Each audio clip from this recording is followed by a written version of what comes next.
just on my own way, with never looking back to those who lived in fear. There was nothing I could do, there was nothing you said that could make me realize how much lucky I was. Just out of reach of the fire, was not aware of this nightmare. But when I stopped to see through sight, begging for help, begging for hope, just need to open my eyes now to try to change them to sunshine, to be someone among others. I've got to try it. If I bleed tonight, if I am sad tonight, I don't have the time to find. And if I wake tonight, I'm so tired tonight, I fall asleep when I'm home, when I'm there's no way to go, no one that can see through at the side of the light. I can see my life is crap, I have to see them too. I just live into my world, far from the pain, the feel. Just out of reach of desire, was not aware of the start of hell. But when I stop to see those eyes, begging for help, begging for hope, just need to open my eyes now to try to change them to sunshine, to be someone among others. I've got to try. If I bleed tonight, if I am sad tonight, I don't have the time to find. And if I wake tonight, if I'm so tired tonight, I fall asleep when I'm home. I was so wrong, I was so blind, I was so dumb and out of time. I was so wrong, I was so blind, I was so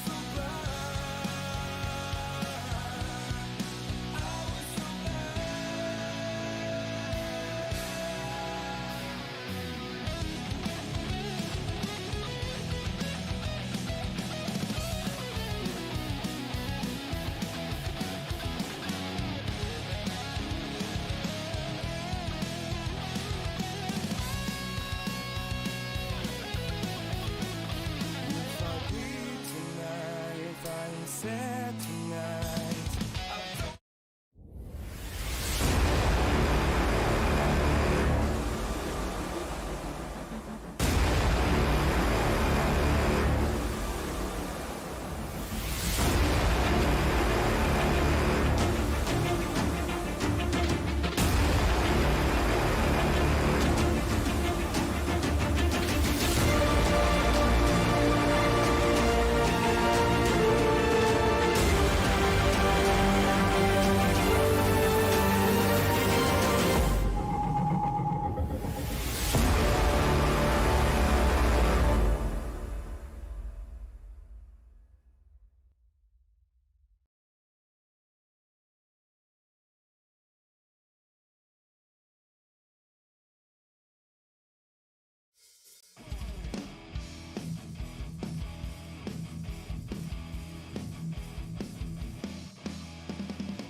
Alright, good evening folks, how y'all doing tonight? Hope everybody's ready for a good one here for the Hometown Heroes. As oh boy, we got some exciting stuff here tonight for you. A couple neat little things are going to go on. Obviously tonight is kids night. We did this last season and it turned out very well. Go to www.c2crl.com. That's c2crl.com. Get registered up all night long, kids. If you're under 12 or under, register them up from Lynn's Huggables, and you'll get you one of the great little huggable things. But go to c2crl.com, get all the information about it, and definitely throughout the night we'll be kind of throwing that out there a little bit. But also we've got something special. We did it last year, And Mike Westbrook, unfortunately, passed away with a racing incident and whatnot. But tonight we're going to have the second annual Mike Westbrook Memorial Race with the 360s here. So stay tuned for that. That'll be after our 305s. As always, we got 305, 360, 410s here tonight. Cash money payouts. John's going to be a good night tonight. Yeah, it's going to be fun, thing for the kids here. And I remember, when I first started driving, kids' night meant we used to pull along the front straightaway and they let the kids through the little hole by the flag stand and they would, put them on the deck lid. And I don't think that'd fly today, but, safety reasons. But we'd take the kids, around low speed around the track, in the car or inside the car and stuff like that. It has evolved a little bit. The late models that we drive today are a little bit configured differently. Can only get them on the deck lid, but it'll be a fun night. Kids have a thing to register so they can be part of the broadcast and be part of the league a little bit, I guess you could say. I believe Templeton is the one that won the last one. And then we move into the 360s with the Mike Westbrook Memorial. And Mike, I went and watched Dylan, his nephew. Dylan Westbrook runs a National Lucas Oil 360, and I went up to Knoxville a couple weeks ago with Steven Spees, and he, lo and behold, there he was, and had a good second place run. But his uncle Mike passed away July the 5th last year. Just a sad thing to have happen. Just one of those things where he's mowing the lawn, didn't feel well, and kind of makes you want to hug everybody a little bit tighter and be a little thankful for the things that you have. But it's really neat for Dylan to come on and let us honor him, his uncle, and tonight. So hopefully we can put on a show worthy, for Dylan and those guys. And I don't know how many other family members and all that, but I do hope they enjoy the show tonight. Oh, absolutely. Like you said, definitely, with the second annual one, we had it last year, and it was kind of cool, Mike Westbrook, just unfortunate there, accident. But nonetheless, good thing here for the second annual race here tonight. Like I said, putting up a little bit of, prize money for the drivers. So give them a little bit of incentive out there to kind of get going and win the things. We're getting set here to pull it over to our Pit Stop Podcast qualifying session here tonight. If you have not checked out Pit Stop Podcast, check those guys out every Sunday over on the Coast2Coast Racing Network on YouTube. Preston Cranmer, Roger Craig and company over there, they'll give you the insights on what's going on in the league. And, they have a few little guest guys come on, drivers, sponsors, something like that. So always definitely tune in.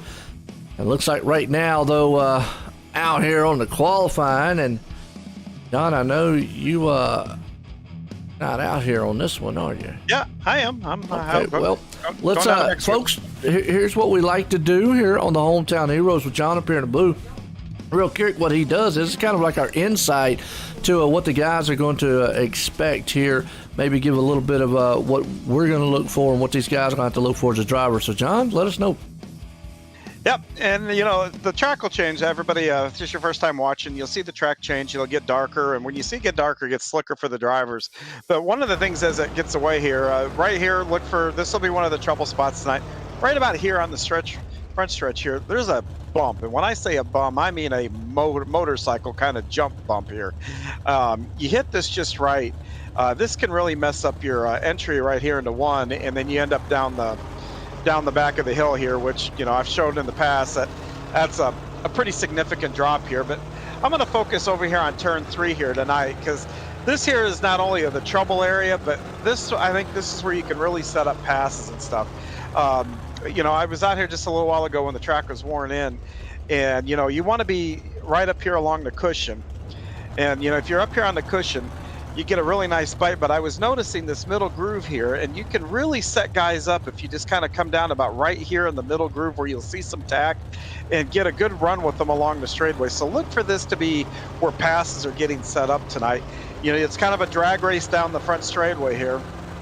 And, if you can pull off a good enough slide job, because you should get a good enough run down this straightaway, you can pull right up here. You'd want to make sure you do it early enough in the corner, because the guys that are up here are going to pick up speed rapidly, just because there's such a good bite up here. And and if you miss it, off you go. And unlike the runoff area in the other corner, you got a wall down here, and you slide down and make contact here. right here where the pit entrance is. You can end up parked right here watching the field go by, as I did last week in the midgets, not once, but twice, 2 weeks in a row, and the midgets got up over that cushion. So it's real easy to do. It's just a matter of where you lift off into the corner. You got to let the car roll a long way into these corners. You know, you're off the gas through here. If you're up on the lip, I mean, you're literally off the gas once it slicks up to probably about right here, and you're back into it and pulling it back up. So there's a lot going to be going on tonight, and hopefully we'll see some of the things come to play here that I just took you guys through. Absolutely, and that should pull us over here to our heat race number 1 here tonight. Lucas Oil Empire Sprints, Super Sprints, that is. 37 years of 360 sprint car action for the Northeast U.S. all the way to Canada. Got a lot of stars out there. Check them out on Facebook and Twitter at Lucas Oil Empire Super Sprints. Out front, we got Ty Showblock. Got it right this week. Luke Gazaric and Patrick Spangler in third. Trent Verstraeten starting fourth. Dean Reynolds in fifth. Mike Cranmer up there in sixth. Bob Curtis starting seventh. Gary Taylor in eighth. And John Hines not going to be in the race. He's just kind of there. I'm glad you reminded me. I need to go right here real quick and disqualify myself so these guys aren't waiting on me all night.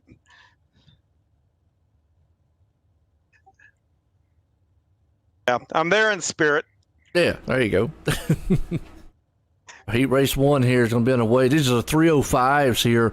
Lernerville here tonight. That's been it's kind of a hometown track. That's the Hometown Heroes is all about, one track, kind of that weekend style setup.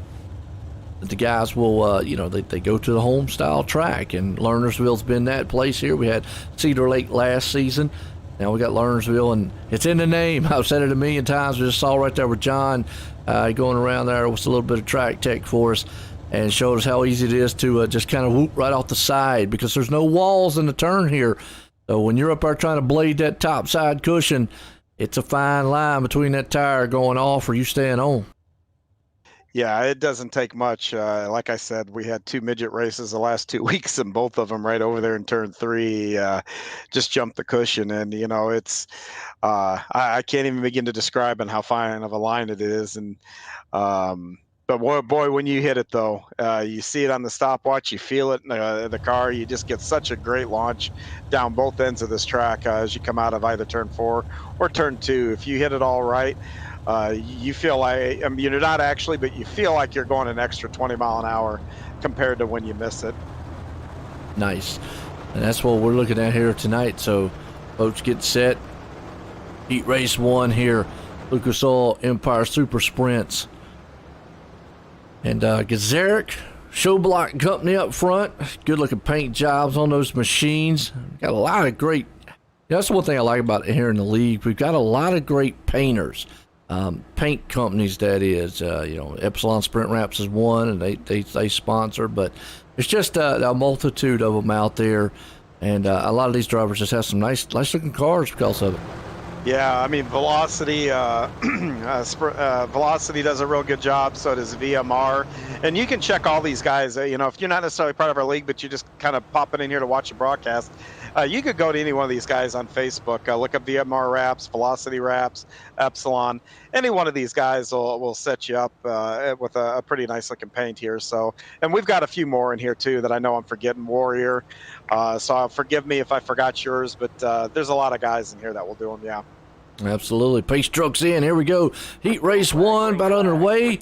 Showblock Company, green flag flies. They bring the 305s to life. They're heading off into turn 1, still side by side. Looks like Showblock's going to get the advantage. He takes it way up high right there. They're going to almost go 3 wide for second place. Yeah, they are. They're 2 wide for all the way back to that third row. And, oh, boy, a little contact there between Mike Cranmer and the 34 car. Yeah, it is. Spangler hanging on to that final transfer spot at 4th place. Top 4 still there, kind of nose to tail tank. You've got Reynolds trying to see if he can't get up there and harass him. He goes to the inside of Spangler. Got a little out of shape right there. Had to get back in line. Yeah, close racing there for that transfer spot. Spangler has it, and Reynolds wants it. And Spangler's got to figure maybe they even want to get one more to have a little bit of that cushion. So he might be a little aggressive here with Gazaric just to get that bumper, between him and the transfer spot. Yeah, it is. You saw right there, Spangler in that fourth transfer spot came out of turn 4, got up there, bumped the wall a little bit. That thing got awful tight, slid straight up the track on him. Reynolds wasn't able to capitalize. He still hangs on the floor. Battle for the lead, though.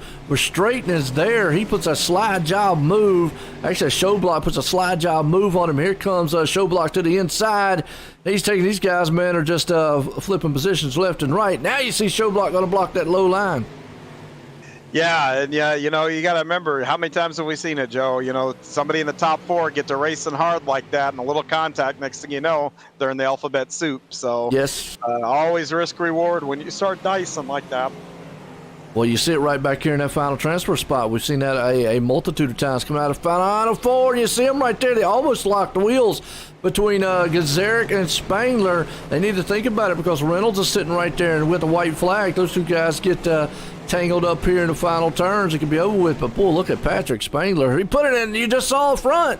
Showblock went off the side. Luckily, they're far enough ahead out of turn 4. They're going to hang on to it. But man, what a wild first heat race here tonight. Yeah, that Spangler went from 3rd to 2nd there too in that last corner. A lot of action, but the more guys you pass here, the better starting spot you get. So there is definitely incentive to push a little bit, but you just don't ever want to end up in that alphabet soup. No, you don't. Here we go. Icon Sim Sports Heats Race number 2. Looking for a custom-built style rig that fits you and is custom to you, and they got some extraordinary customer service. Check out iconsimsports.com, and they will definitely get you fixed up. Daniel Blau out front in this one. Stephen Goldner starting in 2nd. Lance Ripka there in 3rd. Lane Snook up in the 4th. Derek Miller in 5th. Terry Landis in 6th. Craig Vault the 7th. John Rayner starts in 8th. And Nathan Aldridge up there in the 9th place spots. We're getting set here for heat race number 2. Yeah, those first 2 rows, you got teammates. You've got the guys from Spartan Racing that'll be down the inside first 2 rows, and you got the guys from Bandy with Stephen Goldner, Lane Snook on the outside. So you got to look at Daniel Lance with Spartan, and then the Bandy guys, and it's kind of a little bit of a grudge match. Start this one off. Yeah, it is. So here we go. We've got 8 drivers out here. It's going to do some pretty good. See if they can't do some damage. Actually, 9 drivers out here going to see if they can't do some damage on this heat race number 2. Remember, only 4 of them go to the feature, though. Yeah, only 4, and once again, I got a feeling that 4th place is going to be the hornet's nest for the 8 laps that will go here. All right, race trucks pulling them off. Top 4. We'll get it done. Here we go.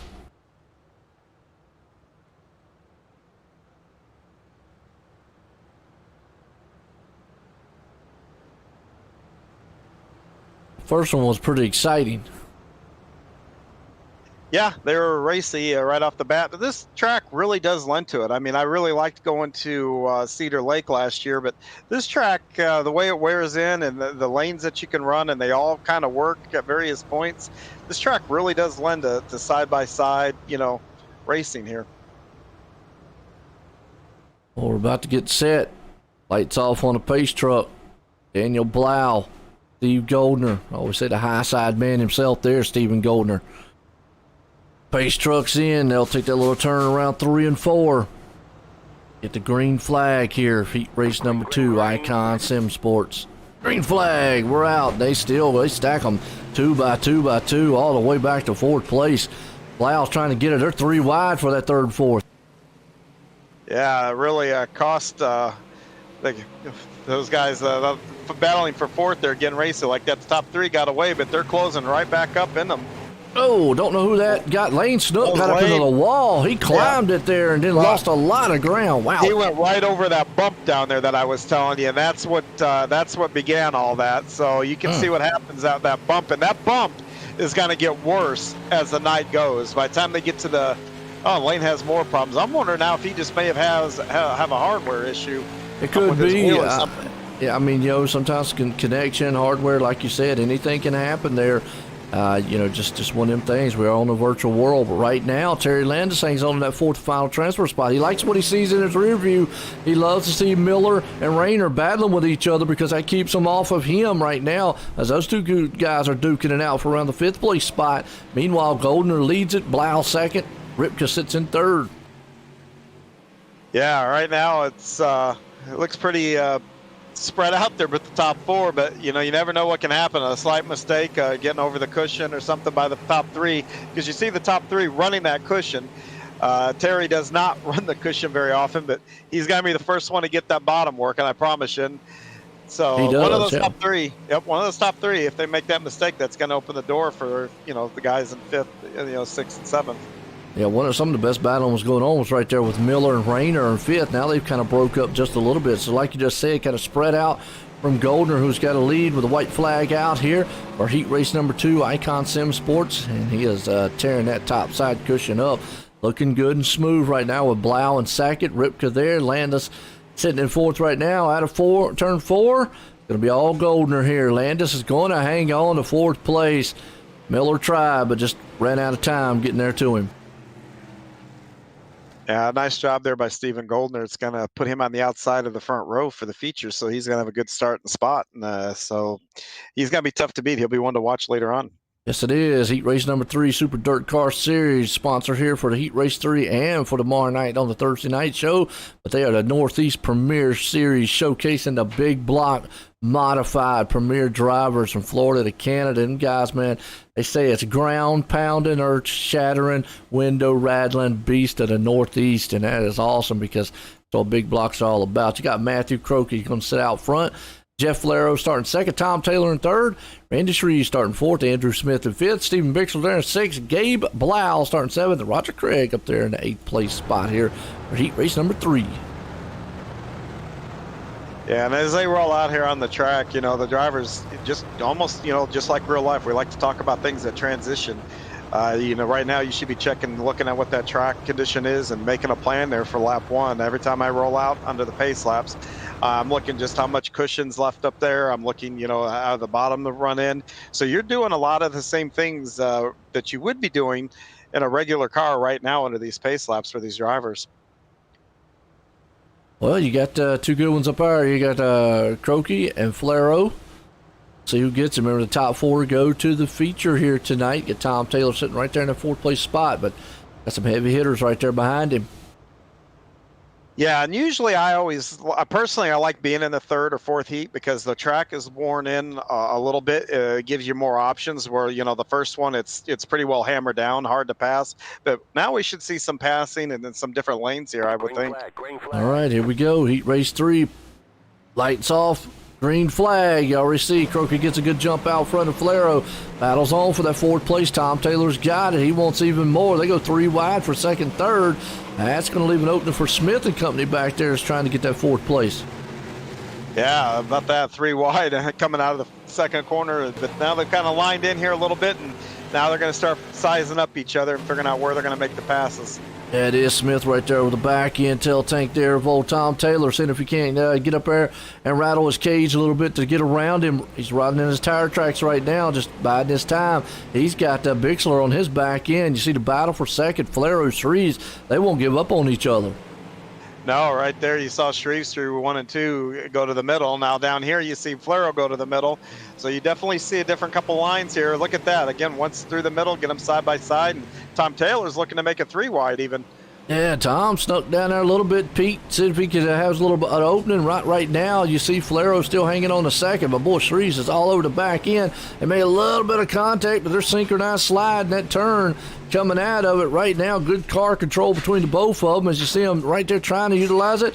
It's still, again, side by side at a turn 4. And Tom Taylor slams the wall hard.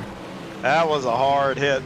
And we got one over the top there. Yes, we do. Croakey, the leader. Yeah, he went over the top, man. You talked about it earlier, and we've said it a million times at this track. That's just how fast it can turn on you. You get up there and you ride that cushion, and the next thing you know, still battling Shreves and Flero. They take over the top 2 spots. Bixler now moves into the 4th and final transfer. Yeah, big break there for Croaky. The fact that Tom Taylor had an issue, because now all he has to do is get around this one car to get himself back in the show. Whereas Taylor, if he would have stayed up there, Croaky would have had to pick up 2 more spots to get back in. So a little bit of a good luck and a good break and bad break Out at of the same 4. time. Here we go. Drag race. Croaky's going to get it. Well, that was a good race for that final one right there. I tell you, Croaky was battling him the whole entire time there on the white flag, side by side with Bixler, and it just took that top lane away. So Croaky was able to sneak it back into the feature. What a run that was to the end. Well, that brings us up to Heat Race 4, Gambler Motorsports, the eSports race team to compete weekly through the iRacing platform. They love dirt, sports, asphalt, and endurance. Check them out on Facebook. If you're looking for a good eSports racing team, check out Gambler Motorsports. We got Zach Chapman out front, Brian Moore Sr. starting in second, Daniel Vaught in third, Aiden Young in fourth, GJ Boydell in fifth, Kurt Chatzer, hope I said it right, Chatzer, is that right? Yep. Okay. Yep. Sitting in sixth, Billy Richardson in seventh, and Ryan Carlissi starting in eighth place. Here we go, heat race number 4. Yeah, in that last heat race, you saw it. More than one lane was working. You could see people working a lane down from the top. So I expect more of the same here. This should be just as good of a heat race with just as much action. And now with the fact that Croaky went over the top, that's got to get into some guy's head that had the plan on running the top, because now you have to start to think, hey, it's getting a little more treacherous up there, and you got to start weighing how much do you want to push up top. The cushion's not quite catching you like it was earlier. So as you go around here for the pace laps, if you're in one of these cars, you're looking at that cushion real carefully right now. Well, absolutely, and that's the thing about this track. You got to weigh the pros and cons, so to speak. Is it worth getting up there and doing it? I mean, like you said before, when you get it, it's fast. It's probably the fastest way around. But it is definitely, if it sneaks out and bites you, it can put you in a race. Now, obviously, Croaky was able to get back in and, benefit, kind of, so to speak. He got a little lucky on that one, too. Right place, right time, getting back, and able to still stay in fourth place. Yeah, and, good luck, bad luck at the same time. You don't see that too often. But these guys are lined up. They're looking pretty tight here, going through 1 and 2. They'll come back around and get the green. I expect some pretty intense racing again. Last time they were 3 wide coming out 2. I won't be surprised one bit here if the same thing doesn't happen here. Absolutely. Base trucks in. Here we go. Heat race number 4, Gambler Motorsports here tonight. Hometown Heroes Kids Night. Go check out C2CRL.com for all the information for that. Here we go. Brian Moore Sr.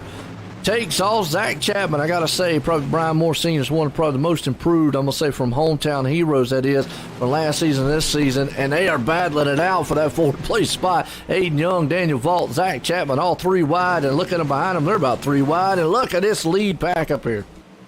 Yeah, the 3 of those guys are teammates, so I'm hoping they don't wreck each other, but Zach peeks out in front of the lead coming out of 2. He does. He saw down low. You see Moore Sr. up high. Zach Chapman throws a slide job. Beautiful. As he takes over the lead, Moore's right there. Here comes Aiden Young. Moore says, I'm going to go down low. He takes a slide job, takes the lead. Back in the 4th place spot. Vault's got trouble, though, with Richardson. Richardson's all over his back end. So we got a battle for 4th, battle for 2nd up front here. As you see, Moore Sr. falls back to 2nd. Aiden Young's right there on him. Yeah, right there, Zach gets a little defensive, taking a little bit lower line on the corner entry to 1. Kind of stays off the attempted slider this time. But they are running 1, 2, 3 right under a Bronco here. Yes, it is. And right there, you see the 4th final transfer spot. You see Daniel Vaught just made a beautiful slide move on the inside of Richardson. Richardson's going to see if he can't crisscross him back over. He's down low. Wasn't able to complete. Oh, they almost got caught up with the wheels. That's going to let Chester get right there near him. He wasn't able to get close enough to him, but those 2 guys are still battling for 4th. Yeah, it didn't separate them at all there. It looked like, Daniel running that middle. I guess Chester kind of thought he'd be a little higher. That's where your situational and your awareness comes around. You just got to know where guys are around you, or you can get into trouble real quick. Absolutely. Right now, you got Richardson taking that 4th place. He's got a little bit of breathing room over Vaught. Vaught right now has got his hands full with Kurt back there in the 5th and 6th place spot, and still Aiden Young. Brian Moore Sr. battling out for 2nd. White flag out. It's all Chapman right here now. He comes out of 4. He's going to take it. And Moore Senior's going to hang on the third. Aiden Young is going to hang on third. Excuse me, Senior there in second. Richardson's going to hang on the fourth and final transfer spot. Heat race number 5, Can-Am race team. Check them out there at the Coast2Coast Racing League. Can-Am, they have been around since the kart series of drivers. Here in our heat race number 4, Brendan Lacey out front. Brandon Templeton starting second. You got Blake Dimpnett. We'll just say Blake. Sitting in third. Chris Schaefer starting fourth. Nicholas Victory there in fifth. Jeffrey Barker starting sixth. Donald Dory, starting in seventh. Mike Shaughnessy in the 8th place spot. Yeah, Blake's last name I think is going to be dependent on where he's from. If he's Canada up there in the French, it probably might be a Depanay or something like that. Flag on. Yep. Oh, well, then who knows? I mean, but if he's got a French ancestry, should I say, then that's probably a little more accurate. Depanate. Depanate. Blake or, Depanate. Or like I said, if it's if they got any French background, somewhere along his down his ancestry Anybody line. in the chat knows, let us know. How's that? Yeah. They always break it down for us, John. Yep, they do. I need all the help I can get on these names sometimes. And Nicholas Victory's in the pits. I missed the call. Wow. Yeah, I don't see where he had a connection issue. Maybe he ran off just for some reason it just wouldn't connect. You never know with these things. But Yeah. I'll tell you this, looking at the front row here, you with Brendan Lacey and Brandon Templeton, these are two pretty aggressive guys here. So this should be a really good start to this race. It is. Here we go. Pace trucks in. Green flag flies. Heat race number 4 underway. Lacey gets a good jump. Templeton right there along with him. You see, I'm going to say Depanate right there is also going to try for the second place spot. They're battling it out, though, for the fourth.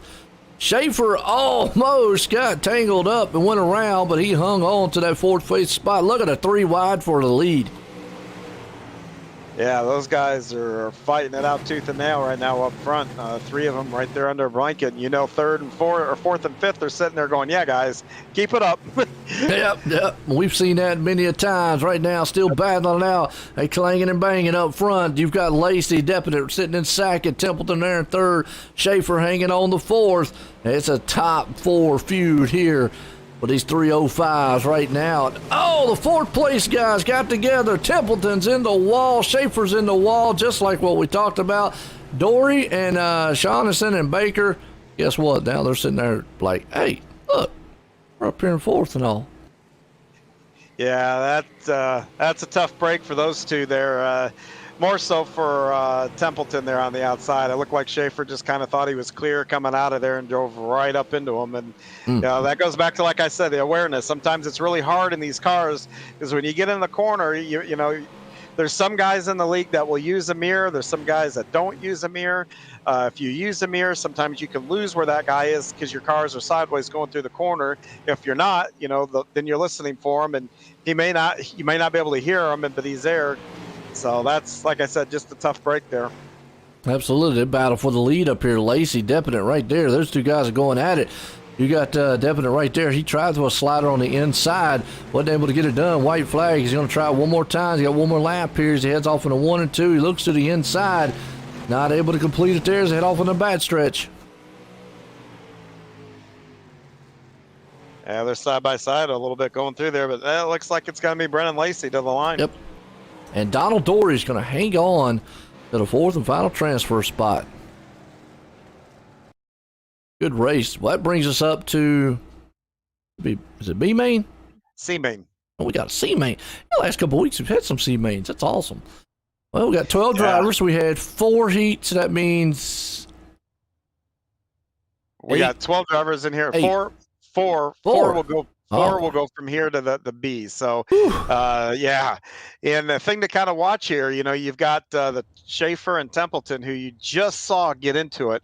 They're in this. So if they get around each other, I don't know if anybody's going to cut anybody any slack there. So Lane Snook's in this one too. Yeah.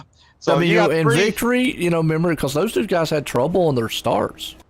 Yeah. So you've got some really aggressive guys, and you got some limited transfer opportunities there. So Tom Taylor's in here, Vickery. So you got about 5 or 6 guys that are capable of running in the top 10 in the feature, and trying to get to spots. the top 4. Yep. This is going to be a wild one here. C-Main here tonight with the Hometown Heroes. Kids Night here tonight. Go check out www.c2crl.com for all the info there. Definitely get registered up. As always, we've got a special memorial race coming up after the 305s here with the 360. Mike Westbrook, the second annual Mike Westbrook Memorial Race. I'll put up a little bit of money on that one too, but that's going to be the 360 wing sprints coming up here shortly. As we got our C-Main here, though, we get these 305s. It's going to be a wild one because, like we said, we got a lot of guys. And if you're like Lane and the guys way back there in the back, you really got you don't really have much choice other than just be aggressive to try to come through the field. There's no way to be kind of passive here. No, you've got to. You can't hesitate. You see a hole, you gotta plug it fast. Absolutely. Green flag. Oh, they stacked the field up too. Wow, sure and it's did. a huge one in the back. Who got caught up in that one? Templeton got caught up in it. Blau, Mike Kramer got caught up, and Templeton's already in the pits, unfortunately. So let's go back to this fourth place spot because that's where the wild one's at. And boy, I tell you what, Lane Snook benefited from that because he's already up to fifth. Yeah, that's a bad break for Templeton there. His night just went from bad to way worse. Yeah, just a check up on the start and just kind of accordion affected all the way back there. But look at this with his final transfer. You got Vault there in third. Lane has pulled it up to fourth, but he has also got Bob Curtis, G.J. Boydell and company there along with it. Ryan Calisi on the outside. Nicholas Victory's trying to see if he can't get up there, but you got about 5 machines right there battling for that fourth place spot. Yeah, and they're being pretty aggressive about it too. And Lane's gonna put a little buffer between himself and that transfer spot, so that's gonna make life for him a little bit easier. Yeah, it is. Moves it up into third place, so that puts Vault back there in the final transfer hot seat.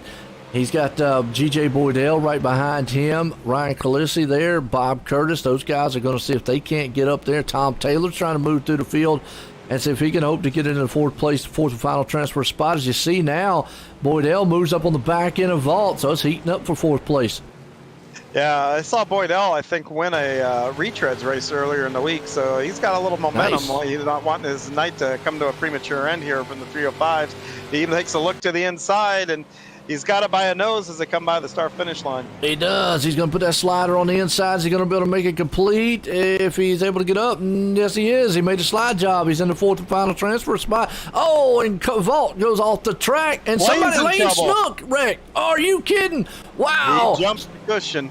Oh, man. And, we heard Snook a couple weeks ago talk about he did not like staying up on the top side. He understood it was the fastest.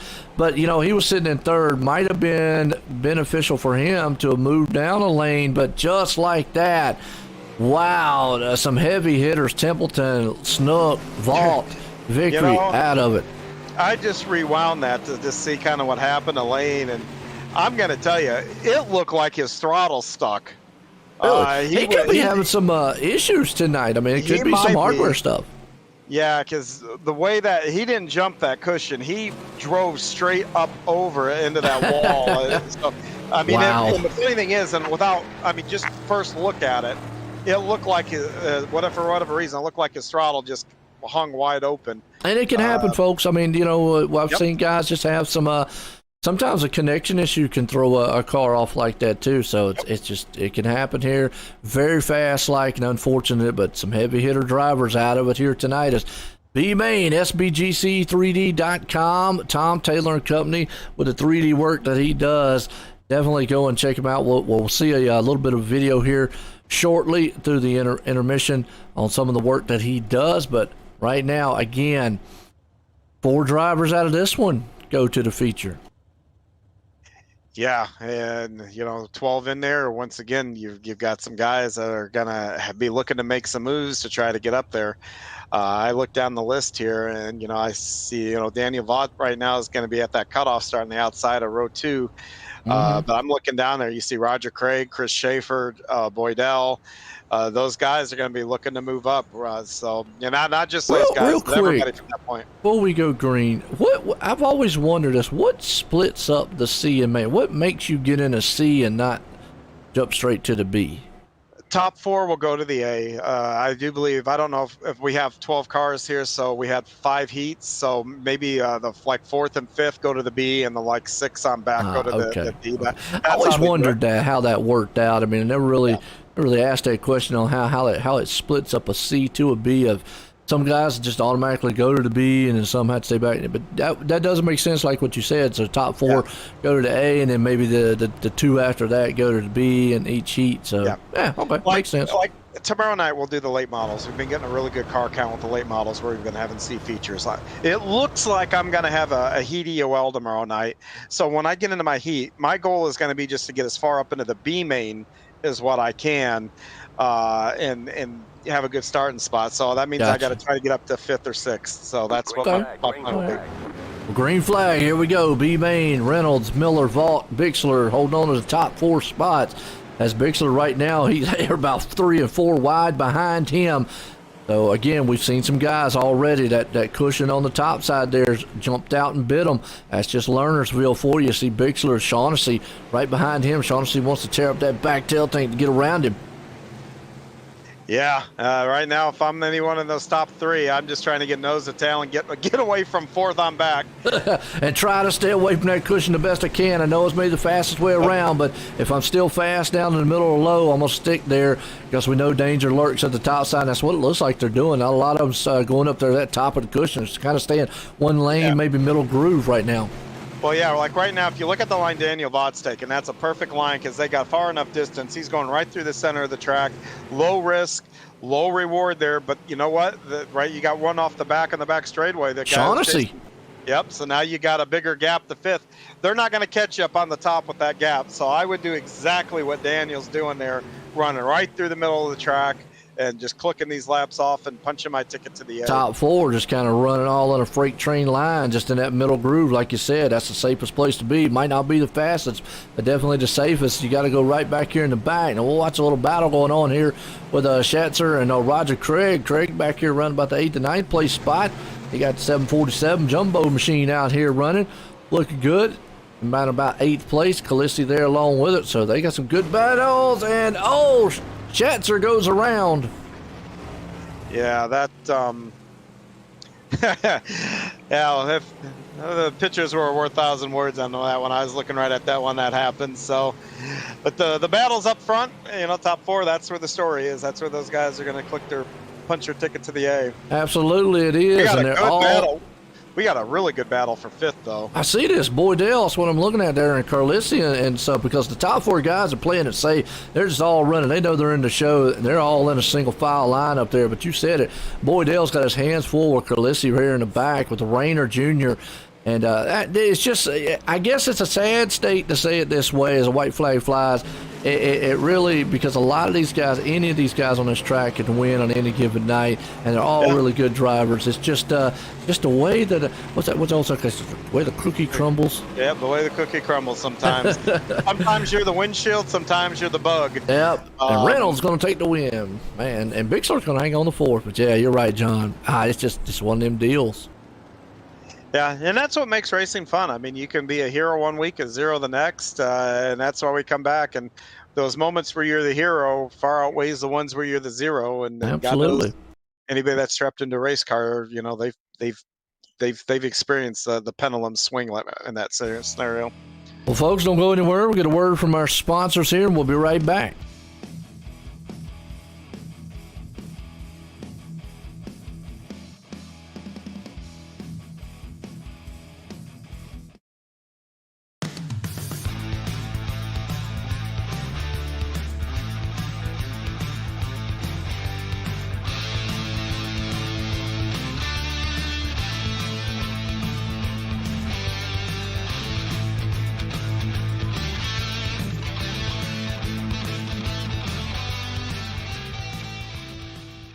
People want to have a one-stop shop.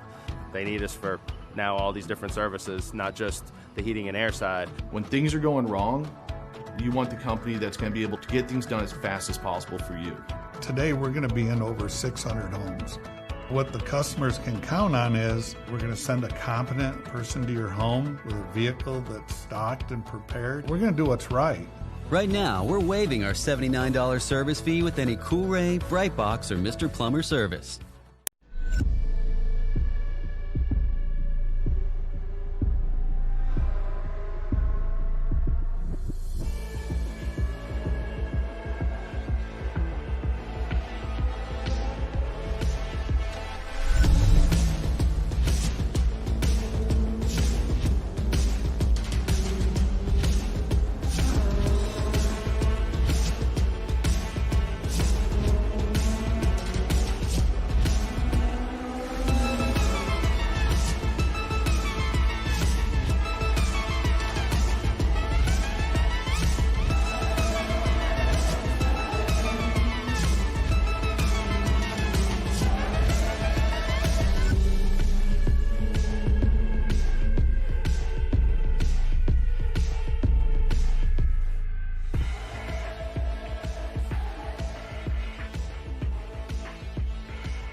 GeForce TV delivers the excitement of short track racing to places it has never seen before.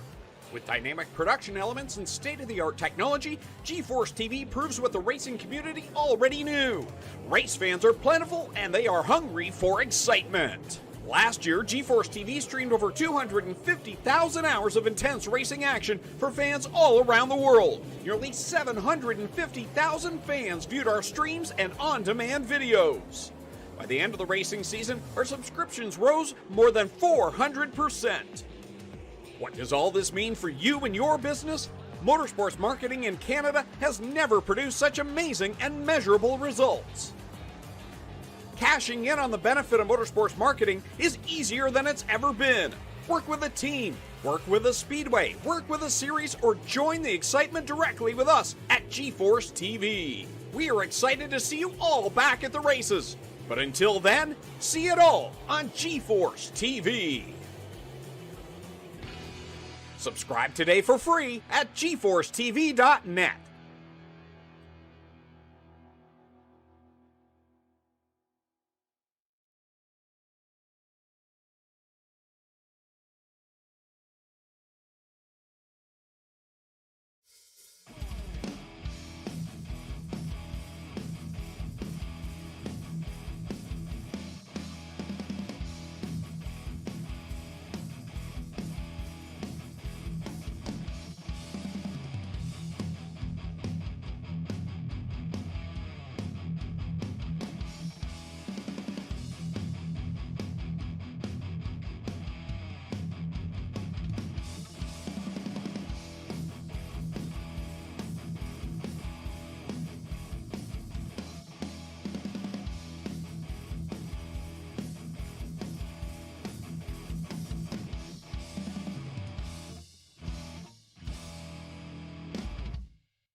All right, folks, we're back here. Feature time here tonight.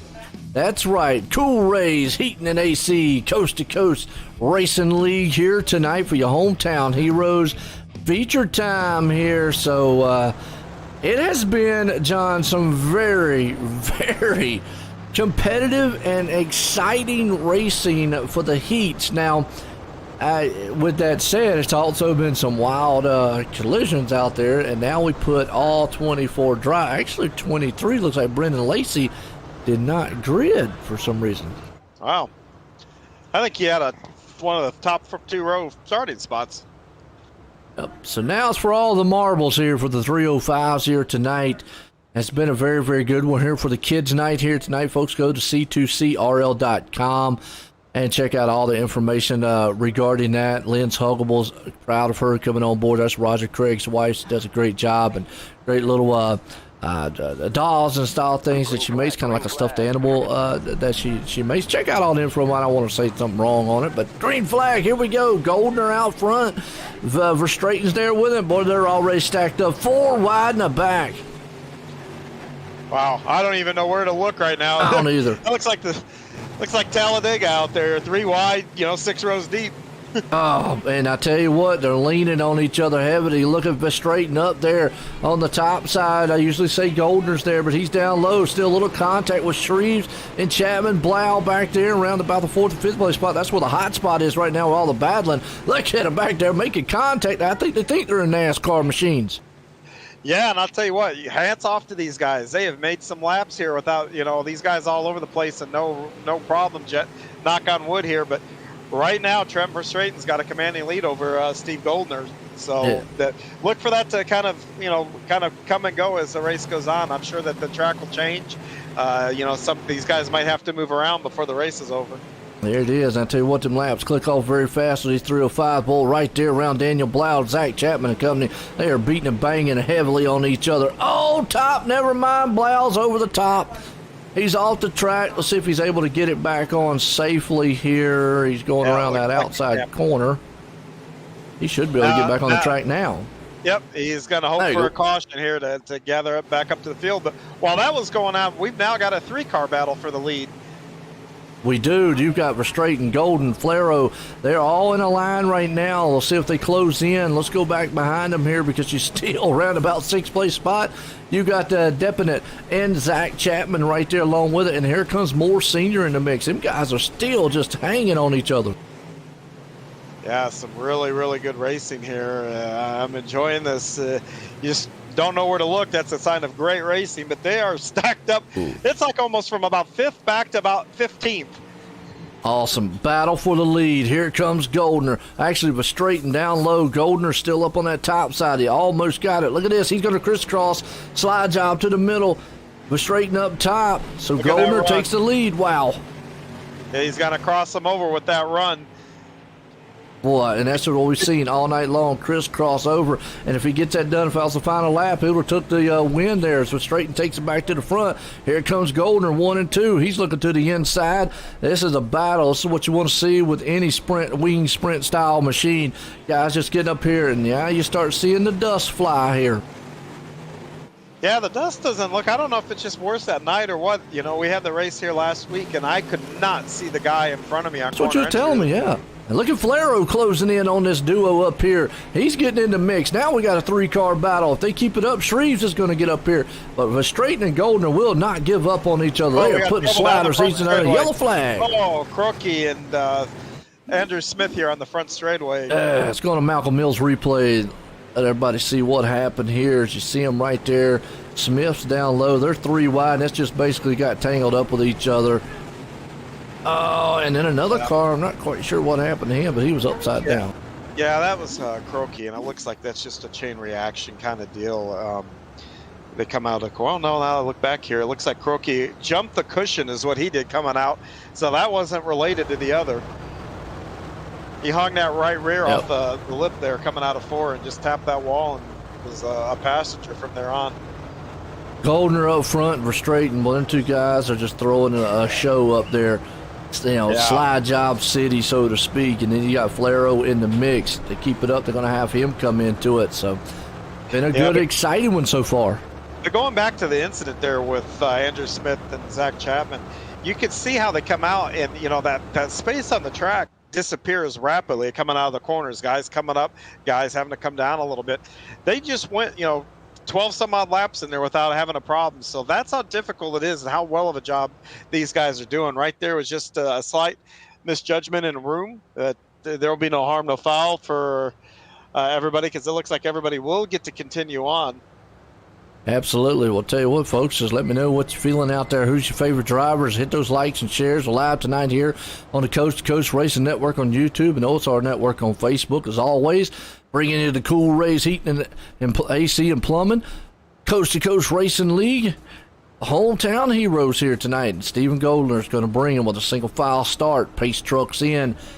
Green flag. Goldner gets a good jump out front. The battle's on for around about 3rd, 4th. Shreve's going to see if he can't get on the inside of Flero. Flero says, no, I'm going to take 2nd place. And he's bringing along with him Spangler. There was an ugly checkup in the back of that coming into start. But, yeah, now we go back up front. Top 5. Looks pretty racy out there. Absolutely. Spangler, Shreves, Flero, they're battling for the 3rd place spot. You've also got Deppinett right there in the mix. Moore Sr. sitting in the backside back there kind of looking on, saying, guys, if you wreck, hey, I'll take a top 3 for the moment. Spangler's got the 3rd place. Verstraeten's trying to close in and see if he can't reel back Goldner for the lead. Yeah, and Flero's there trying to undercut Verstraeten going to the corner there, trying to get up under him. Trying to. He's got heat in the backside of Spangler down low. He's going to take the spot. Here comes Flero, though, and Shreve says he's going to take it up high. Puts Flero in the middle. Yeah, and this is the thing that's so great about this track. We're watching them, watching the guys on the top. You have an advantage coming off the corner. The guys in the middle have the advantage going into the corner. Oh, slide job, and he got checked up a little bit there. Spangler did. Yeah, when you make a slide that late coming out of the corner, you really do put at risk for contact, because by that point in time in the corner, that guy on the outside's got a full head of steam. Good thing about that one, John, is it was a solid right. It was a straight, solid bump, so it wasn't kind of off to the side and didn't cause a wreck. Yep. Well, still good battle so far. Goldner still holding the top spot. We're straight there in 2nd. Spangler hanging on the 3rd. Yeah, but that contact sure gave first and second a little bit of breathing room here as the laps are starting to wind down here. We only got about 2 to go. We're coming to 2 to go. 2 to go. It's been a good one here so far for these 305s. They're battling it out for that 3rd and 4th place spot. I mean, that's a cluster of machines right there. Falero's unfortunately falling back to 5th. White flag one more time. Won't matter here to kill himself on the track. Yeah, as you we got see, trouble. Goldner in the back. Yep, that's Landis Chapman right there. Checkered flag. Goldner's going to pull it in victory lane. But Straighton's going to come home in 2nd. Spangler's going to hang on to 3rd. What a finishing race to this one. Yeah, that was a good race there as the rest of them come around to take the checkered flag. Love it, man. As always, these guys put on a good show. See if we can't get a couple of these guys up here and get a word with them real quick. As that was fast and furious out there on the track here tonight. So, can't get old Spangler and Straighten. All these guys up here. It's good racing there, John. Yeah, outstanding racing. One caution for the race. That means these guys were giving each other a little bit of give and take on the track. That's always good to see, and we really benefit from it. When these guys give and take and they race like that, boy, it puts on a good show. Yes, it does. And none of us will like to admit that on the track because we like to just take. But I'm going to tell you, if anyone's honest about it, it's a lot more fun having one caution and just going out there and letting it fly for 19 laps. Well, let's bring up our 3rd place man, Patrick Spangler. Let's get a word with him. Hey, Patrick Spangler, this is John up in the booth. You got a copy? Got a copy. Hey, bud. 3rd place tonight. Good run. Got a podium. Walk me through your race. What happened there all the way through? I was got stuck behind Chapman for a little bit, and he always makes his car 3 lanes wide, so it's hard to get past him. And then at the end, I was getting a good run the bottom, and then I hit the hump, and I came out in front of Randy, so I feel bad for shooting up the track on that one. But other than that, I'm just trying to go where people weren't and try to get a run on them. Yeah, that bump is a pain in the butt. And it gets worse through the night. So you did a real nice job. Like I said, even in your heat race, you're able to move up and get a good finish in there too. So did you find it? Did you have a lane that you prefer to be in, top or bottom? I like the top in this, but if you hit the bottom just right, you can really shoot up, or you can shoot ahead of the guy that's running the top, and then drift up in front of him. This is by far my favorite track. So I try to finish the race and not go over the edge each week here. Yeah, I tell you, you guys put on a heck of a show, and it's, everybody watching, we should be thanking you guys. You guys did a fantastic job tonight. Anybody you want to give a shout out to? Let's give a shout out to the Wide Open Motorsports. All the guys are all fun to race with, and they help out and give us pointers, and my wife for letting me buy this, and for you guys for putting it on, and for Roger for putting the league on as well. Awesome. That is Patrick Spangler, 3rd place finisher tonight. Absolutely. Good run by him there. Like you said, coming home in 3rd, and good looking machine. Well, we're straighten here. He was trying to get to Goldner, 2nd place man here. Trevor Straighten, this is John Hine up in the booth. You got a copy? Yes, I do. Hey, bud. Man, you led along a lot of that race there. Walk me through your race and kind of how it all unfolded there to come home 2nd. Yeah, so had a good spot starting on the pole. I figured out in warm-up like that the bottom would be a bit faster at the start. I knew the top would end up eventually coming in. And when you got a guy like Steven Goldner starting on your outside, it's not a matter of if you're going to get past, it's a matter of when. So I was just trying my best to hold on for at least a 3rd place finish, because I know there's a lot of talented guys in the field. Tried to hit my marks, not go over the berm, and hold on for a podium. Yeah, I've been around Goldner on the track and had to end up finishing frustrated because the guy just doesn't make mistakes up there. But you held your own there. I mean, I actually, thought you had something for him here tonight.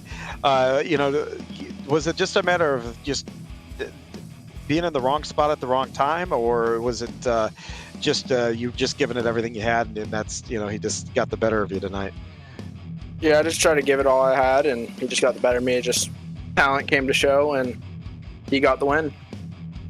Well, hey, you got a 2nd place tonight, and like I said, they know you were here tonight, and I thought you had something for him. Anybody you want to give a shout out to? Yeah, just my team, Wide Open Motorsports. Roger and all you guys behind the scene for putting on this league. I love running it, and Joe for putting on the broadcast every week. Yeah, and hey, I didn't realize you're wide open motor, so that gives you guys 2 out of the 3 podium positions. here. Yeah, So yeah, we had a good congratulations run to your team. That's a good team thing, good team night. Well, that's that's not Patrick Spanger. He was second. This is Trevor Strayton, the second place finisher tonight, also part of Wide Open Motorsports. There you go for Straighten, man, putting on a good show. Like you said, just coming up just a little bit short to this man here, Stephen Goldner. Stephen, join the booth, got a copy? Yeah, I got you, Joe. Well, I tell you what, I call you the high side, man. You were up top there, but at one point, Straighten was all over you. Y'all were throwing sliders left and right. At what point was you able just to kind of get the advantage on him? I think I just had a really good run out of 4 one time and was able to put a real good slider in 1 and 2, and then followed up with a good corner in 3 and 4, and then the caution came out, which kind of handed me the lead, and I was kind of missing my marks there after the caution for the first couple laps, where sounded like he was on my bumper. So I think I just needed to calm down a little bit and start hitting my marks and run good laps. Yeah, well, you definitely did, and was able to bring it home here tonight for our Cool Rays Heating and AC Coast2Coast Racing League hometown heroes. You got anybody want to thank for this awesome win in the 305s?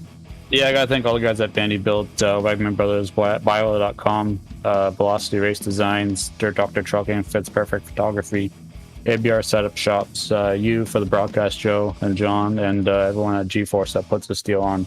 I'm really looking forward to the 360 race here. Absolutely, that's right. We are. We're going to get to set up for 360. Hey, Joe, can I step in here real quick? Hey, Steven, you're on Lane's team there. Did Lane have a hardware problem, or what was Lane's thing tonight? Yeah, he's been having connection issues the last little bit, and tonight was the worst part. Hopefully, he's going to get it sorted out soon. I know he was at an interview. Yeah, it looked like his throttle stuck coming through 4 in that last contact, so we kind of figured something was up there. Yeah, hopefully he gets it figured out. I mean, he doesn't really live in the greatest area for internet, from what I understand, so hopefully he's got it sorted out for the 360 race. Gotcha. All right, there you go. Winner tonight, Stephen Goldner. As always, well, folks, don't go anywhere, because we'll be right back. We got our 360 second annual Mike Westbrook Memorial Race. Don't go anywhere. We'll be right back here, folks.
All right, welcome back, folks. Here now, we got something really special for you here.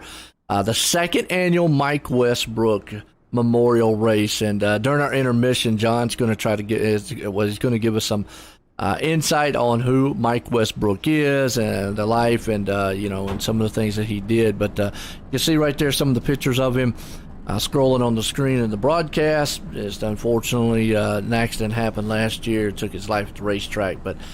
Got a memorial race and got some money on the line here. So right now, the guys are gearing up. A little bit of practice on the track as they're in their driver's meeting right now. And, John, that first race, wow, that's all I got to say.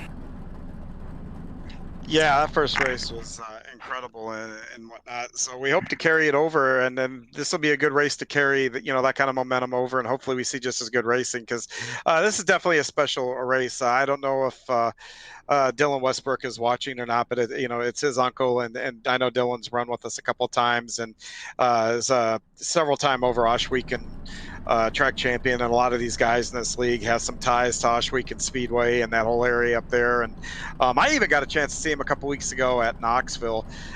So hopefully, Nice. hopefully we can put on a good show here for him. So if he's in his hauler somewhere and they're tooling down the road, Dylan, I hope we can entertain you here tonight. And then his family, he left a wife behind. Mike did. I know his parents, and no kids or anything like that. But I think he had three siblings. So I don't know how many of those guys are watching, but if they watch the first race, they're real entertained. And we've set a high bar for this next one. This next one, Yeah. the car, you got a little more power. I expect the track to burn up a little bit more, and it should be just as fun. Absolutely. Well, it brings us over here to Pit Stop Podcast qualifying session here tonight, folks. Got a good one. Also got to give a shout out to iRacing League Manager. Run a league, own a league, do anything with a league. Check out iRacingLeagueManager.com. That's our standings there. But definitely Pit Stop Podcast qualifying session week to week every Sunday.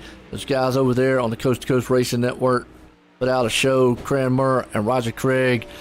They put, go out and tell you what's going on with the league from the week to week, and have some great guests out there. So qualifying here, who's going to lay down that quick time? These 360s, like you just said there, John, a lot more power involved with these machines than anything. And we're going to go on board here with John real quick and let him show you maybe some of the tricky spots and kind of the tech that these guys are going to have to deal with on this track with these 360 cars. Yeah, as I go into turn one here, the middle groove really looked racy this last race, and when I was out here, it was just burned up. There was a pretty good middle line there to go, but in the interview we just did with Patrick Spangirl, he was talking about hitting the hump. I showed the hump at turn one there. There's a hump right here that you get up and over, and if you hit it just right, it throws your car straight out to the wall, like out to here. The best thing to do when you hit that and you realize you're going out, you got to get light on the throttle, or you're going to end up going out to that wall. And if there's somebody there, you're going to take them with you. I'm going to see if I can hit it here at speed and get the car upset and see what happens here. Now it's a little too slimy out here to do it yet.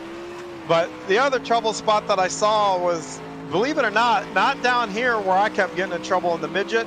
It's at the other end down here in 3 and 4. We saw a lot of guys going off down here, and there's really nothing to kind of get a point of reference. And one of the most important things about this track is, and when I say a point of reference, you don't want to drive right off your front nose here, because if you do that, you're just looking at the track right in front of you. You're going fast enough where you're covering ground too quick to react. So as you get into a corner, I'll get back over here before the time runs out on me. When you get into the corner, your best thing to do is when you get about here, you're already looking at the middle of the corner, and you want to drive the car to that point you're looking at, and you just keep looking forward, and that's the best way to get around these corners. I think the guys, if they're struggling and they're looking right off their nose, they're going to go off these edges real easy. So, I mean, the big key, and one of the things that I do that's very helpful, and this is one of those things that translates between the real world and here, and mind you, I'm at an Oculus, so I kind of have that real world feel. I'm always looking ahead, so also if there's trouble, it's easy to get off the gas and avoid it and whatnot. But this track, more than anything, you really need to be looking ahead, especially in those corners. Absolutely. Here we go. Heat race number 1 about to be underway here tonight. That's going to be the Lucas Oil Empire Super Sprints. 37 years here of 360 sprint car action from the northeast of U.S. to Canada. Got a lot of stars out there. Check them out on Facebook and Twitter here tonight. That's Heat Race about the grid. Yeah, another great car count. And this even looks bigger than the last one.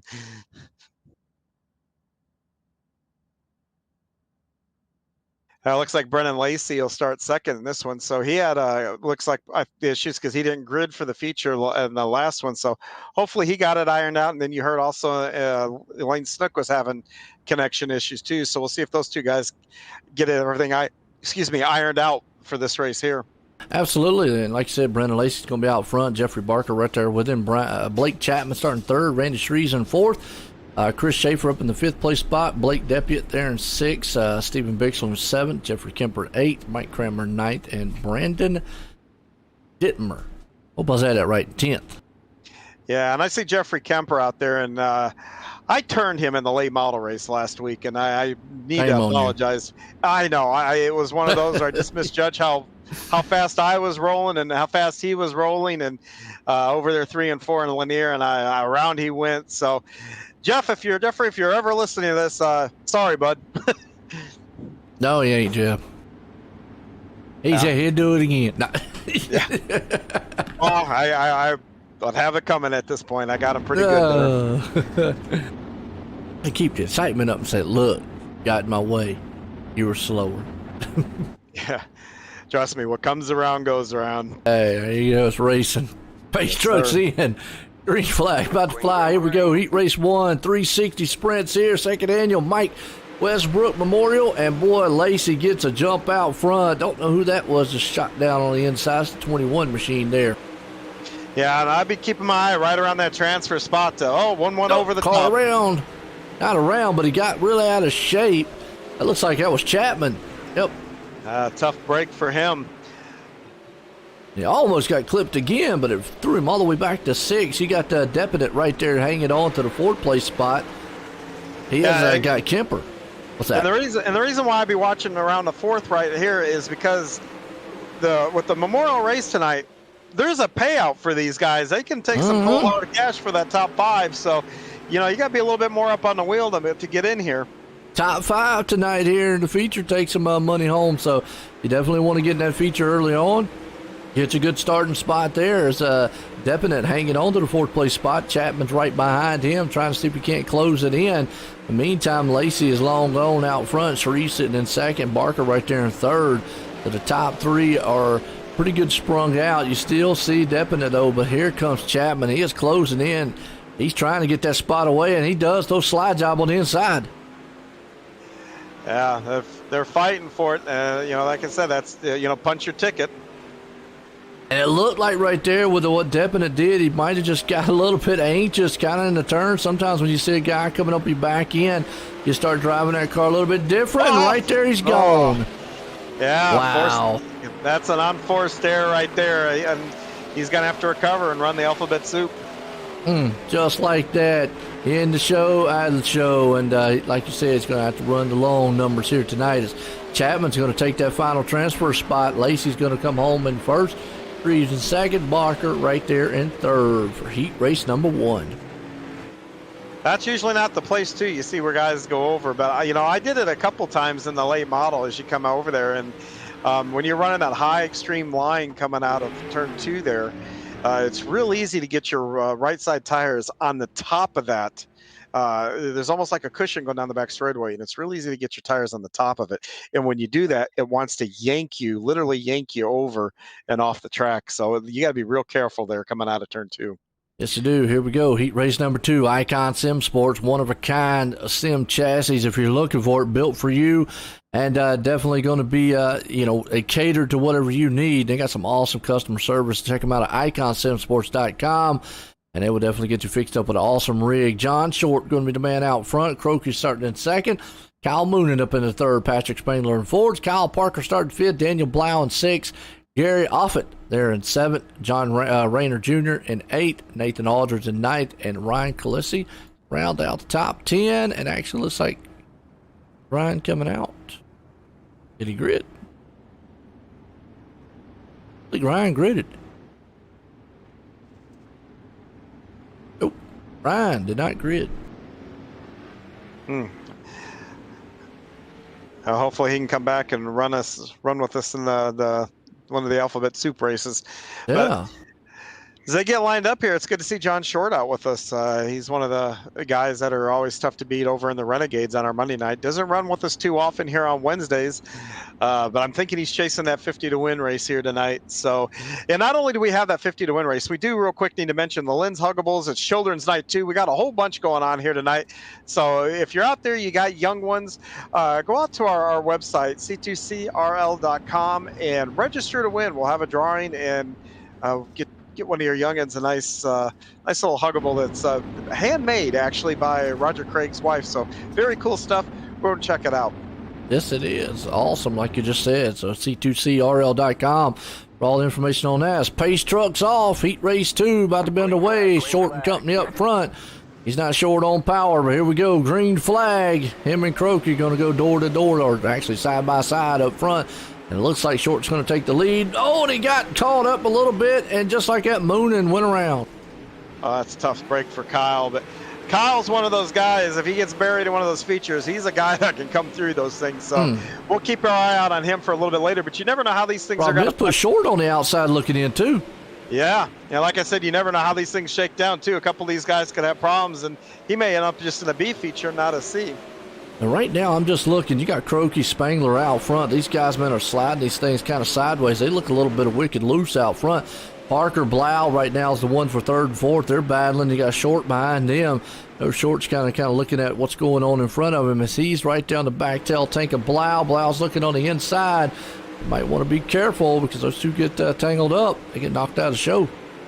Yeah, one of the things that happens, if you're inside of guys going into 3 there, the guy on the outside wants to get a little bit more to stay in front of you. Well, that little bit more can take you right off the track. So you've got to be real careful up there.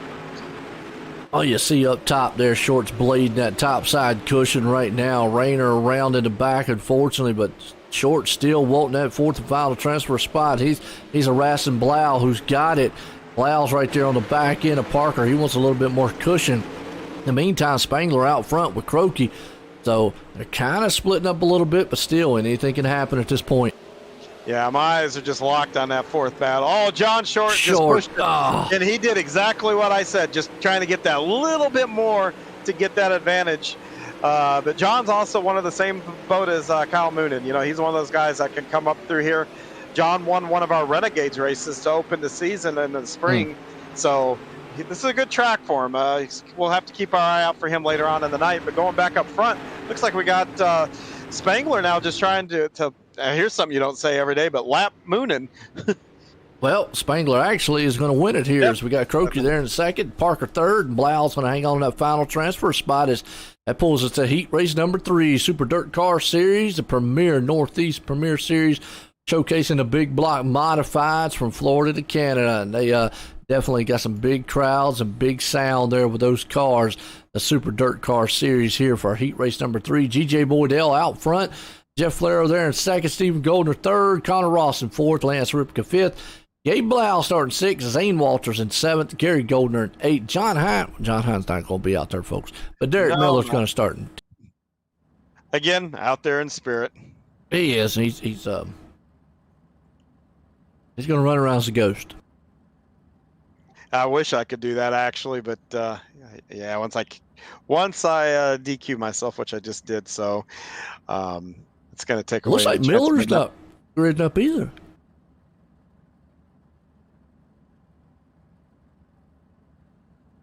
I don't see him gridding up yet. Well, he didn't put a qualifying time in either, so he could be another one of those that are just having those issues. iRacing did an update today, and I know my equipment gets wonky from time to time. You know, when they do an update or something, I've got to reset either the Oculus or my headset or this wheel. Just sometimes that stuff kind of happens here, so tough to race on an update night. It is. I know last night was kind of weird, but they had a lot of traffic going on the server. So nonetheless, here we go. Heat race number 3 here.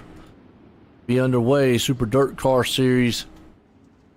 Laro, Odell. Who's y'all's favorite drivers out there, folks? You're rooting for here tonight.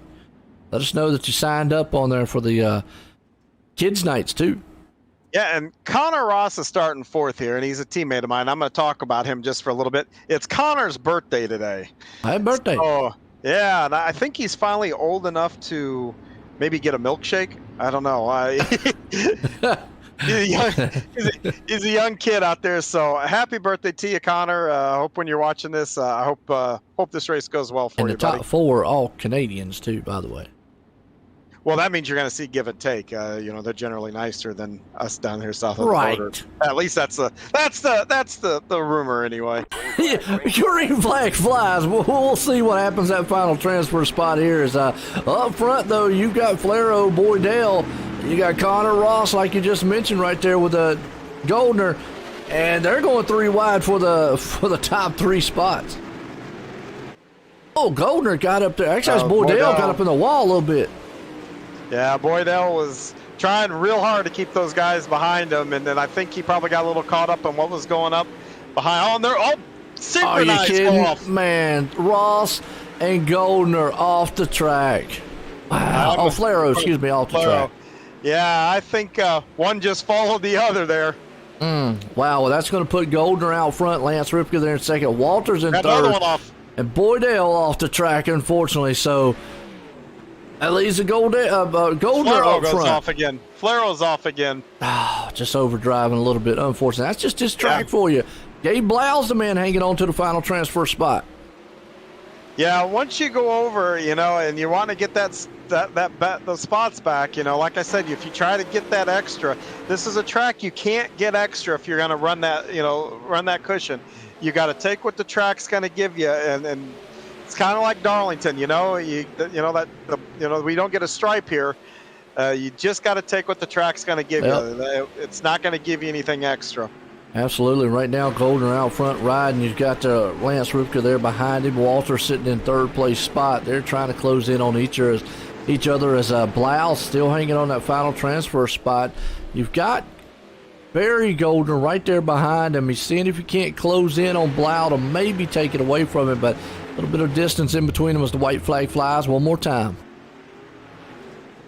Yeah, and those guys, I'm not being critical of them, driving over the edge. I'm the same guy that tried to get a little bit more in a midget 2 weeks in a row with the same result going over that edge. So I speak from experience. Goldner's going to put it in victory lane. Ripka up in second, Walter's third, and Blau's going to hang on to the final transfer spot. So got some heavy hitters are going to be into the alphabet soup earlier on here, as that brings us up here to heat race number 4, Gambler Motorsports eSports Racing Team. They compete weekly on the iRacing platform for dirt, sports car, asphalt, and they love some of the endurance style racing. Check them out on Facebook at Gambler Motorsports. Brandon Templeton out front, Jesse Atkinson there in second, Brandon Schultz starting third, Hayden Young up in fourth, Nicholas Victory in fifth, Daniel Vault in sixth, Andrew Smith in seventh, Luke Gazarick there in 8th, and Mike Shaughnessy rounds the top 10 on this one. Yeah, here you're reading that tagline about Gambler. You can add we started a book club within our team now. All right, so, there we go. If you want a book club, check them out too. Swear to God. So, we're a bunch of nerds. But back to the track. That might be the first. I've never heard of a race team starting a book club. That's Hey, we aim to be different. But now, there you go. Out on the track here, back to the more serious stuff. As these guys go 3 and 4, look at the top groove up there, that darker dirt now, that dust has flown up. And this is probably what really hurt these guys in the race before us that helped them go over.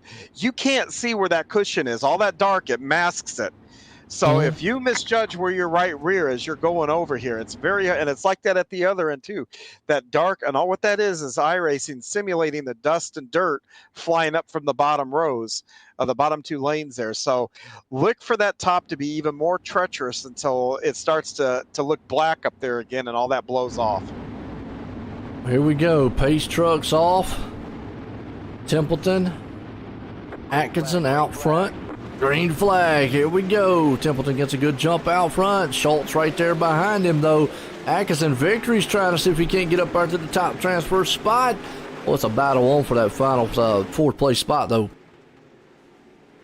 Yeah, it is. And they're too wide all the way to the, from the second row on back to the back.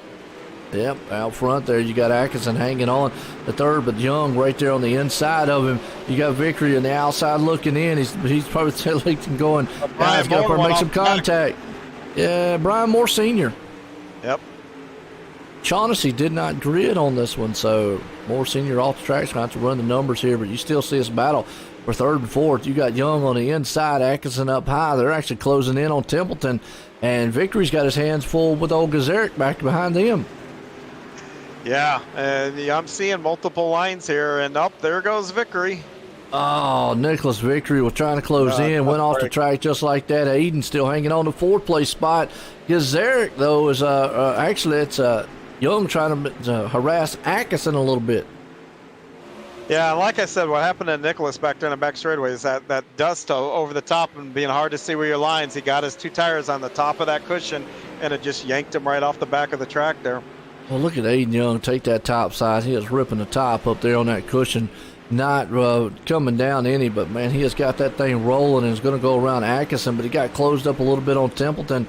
That's a good battle, second, third, and fourth there. And in the backside, you can see Gazaric, and he's got Daniel Vault with him, but these guys are not giving up. White flag one more time. Yeah, Aiden's got that top working, and he's young, That's braver it. than the rest of and us. And you can see, just by you just saying that, you can just see if you get it working right, just how much faster it is, because it pulled him up in the second. But Brandon Schultz is going to win it. Aiden Young going to come in second, Templeton in third, and Jesse Atkinson going to hang on that final transfer spot. But, man, what a good one there. That's going to bring us up in the heat race number 5, K&M Racing Team, the K&M Kart Series. Featuring a lot of guys from the Coast2Coast Racing League here tonight. We got Terry Landis out front, Lane Snook there in second. Hopefully he's got his internet stuff straightened out. Ty Showblock starting in third, Trent Verstraeten in fourth place, Preston Cranmer in fifth, Tom Taylor sixth, Patrick Maltese in seventh, Gary Taylor in eighth, Chapman there in the ninth, and Greg Vault rounding out the top 10 here for heat race number 5. Yeah, and we haven't seen Patrick Malte here with us in a whole long time, so good to see him back with us. Like you said, though, the big thing here is going to be Steve Lane, who's up on the front row. Zach Chapman didn't grid.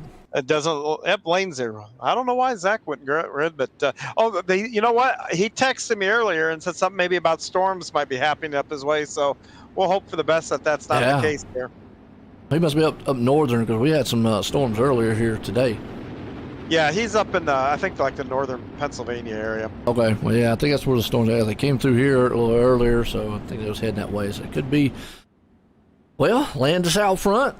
Looks like Snook's right there. Hopefully his internet holds out for him throughout this race. He had some issues there in the last race of the 305s. We got our second annual Mike Westbrook Memorial Race going on here, folks. It's a little bit of money on the line here for these guys for the feature, but definitely celebrating the life and all Mike Westbrook for our second annual Hometown Heroes here.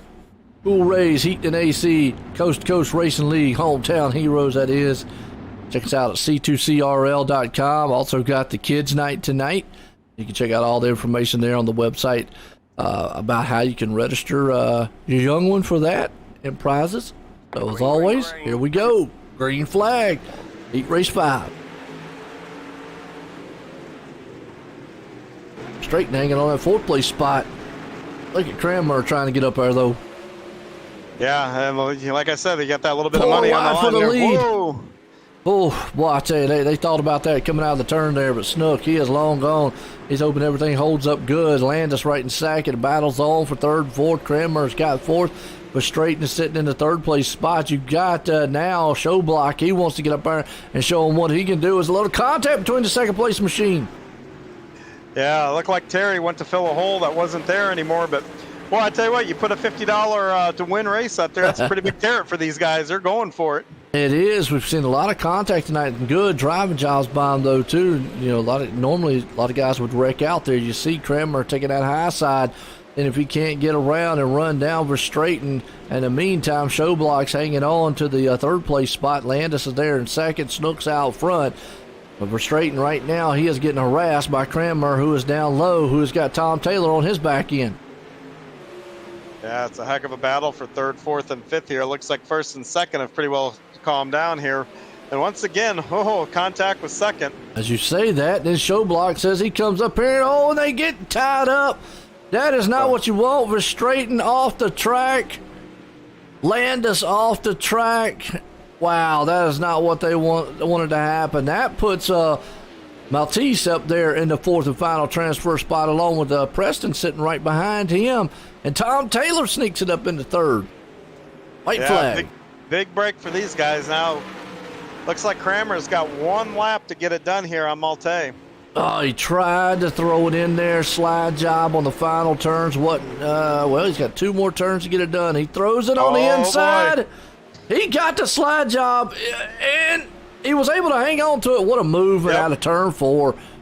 Well done there, Preston. Wow. Lane's going to bring it home in this one. Showblock there. Well, that's going to bring us in our C main here, folks. We got 12 drivers and 4 spots. And you've got some heavy hitting names here. Shaughnessy, Chapman. We have a D main. Oh, a D main? A D main. We're gonna have a few features here. Holy cow! Well, still gonna be 4 cars. Yep, 4 cars. We got 12 in here. 4 cars to go. So when we say alphabet soup, A, B, C, D, we got alphabet soup tonight. Absolutely. There you go. That's awesome. All right, so makes it even harder for some of these guys out here. Oh yeah, big time. Oh, it looks like so far. Wait to see who all grids up in this one. Looks like Miller, Galissi, Shaughnessy, and Chapman did not grid. Yeah, those are all towards the back too. So, I expect this to be every bit of a tense here, because here's your last shot to get to the money race. And this is, so 4 drivers to go, 4 going home. Here's 8 are out here.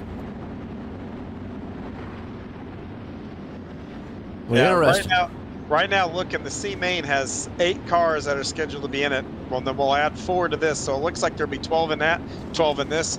Looks like every race we might be taking just 4 to go, so that's going to be the magic number here, being in the top 4. How important it is in those heat races to make sure you try to get in those top 4s. Is why those guys battle so hard for it. You don't want to get stuck in a situation like this where you've got to run through it, because it's almost like a lottery.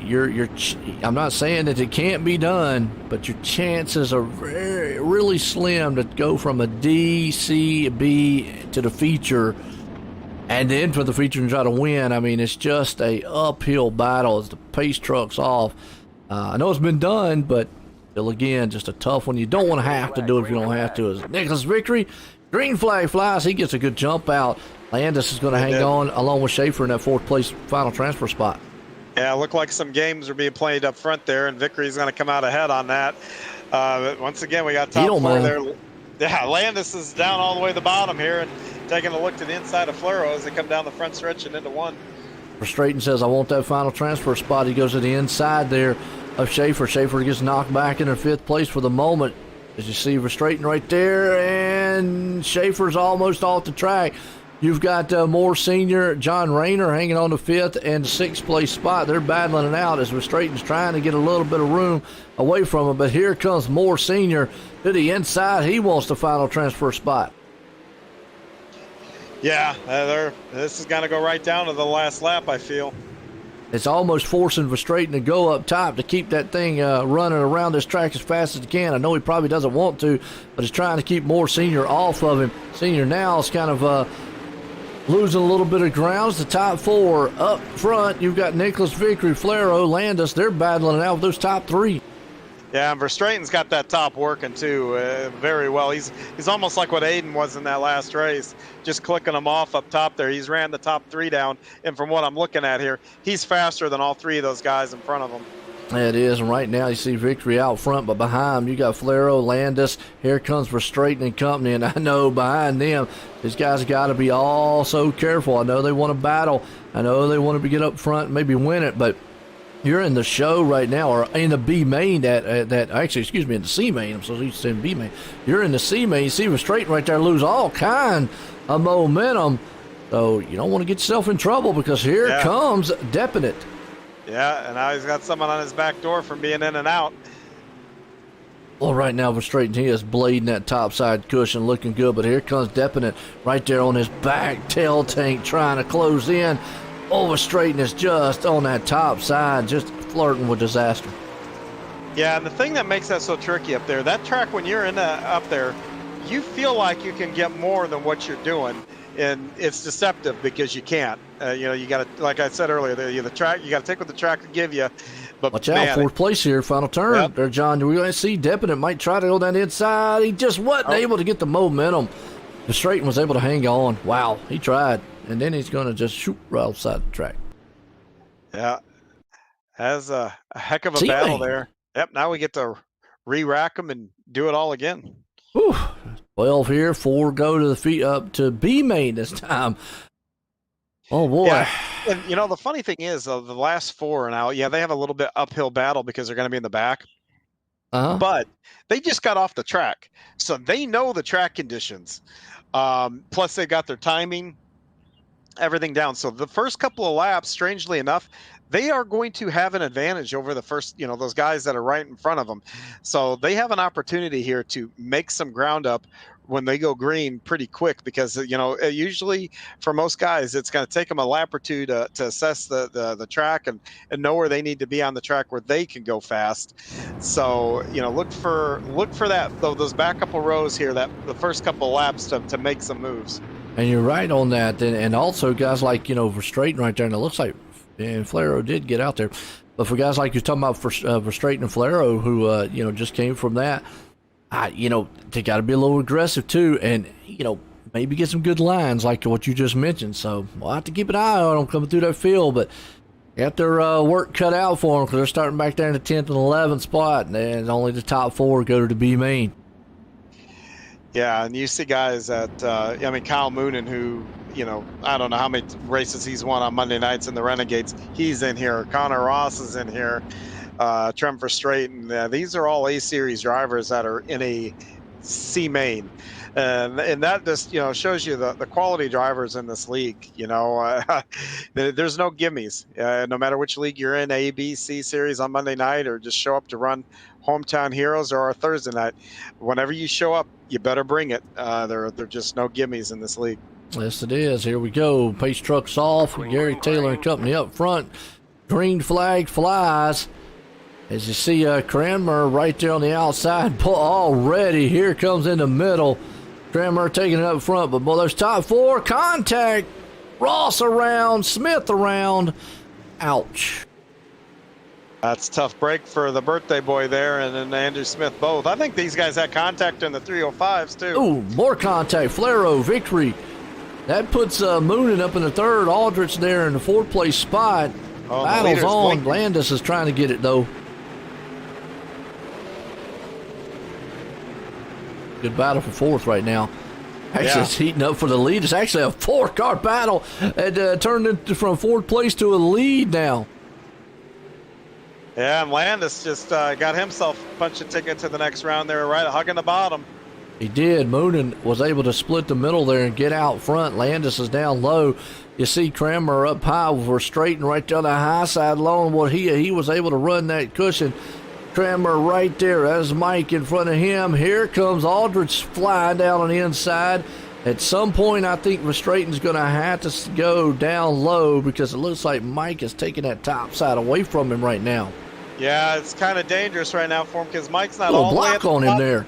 Yeah, Mike's not all the way to the top, but he's far enough up where you just don't have room to close. operate. I don't know if you saw that there, John, but that was a close, kind of a dangerous style block because Verstraeten had an awesome run going in that turn, and Mike just kind of Cranmer just turned right up into him, and he could easily have been shot. Good move by Verstraeten to move down low real quick. Yeah, it's tough enough as a block, or if it was just, it goes back to that awareness, not knowing where guys around you.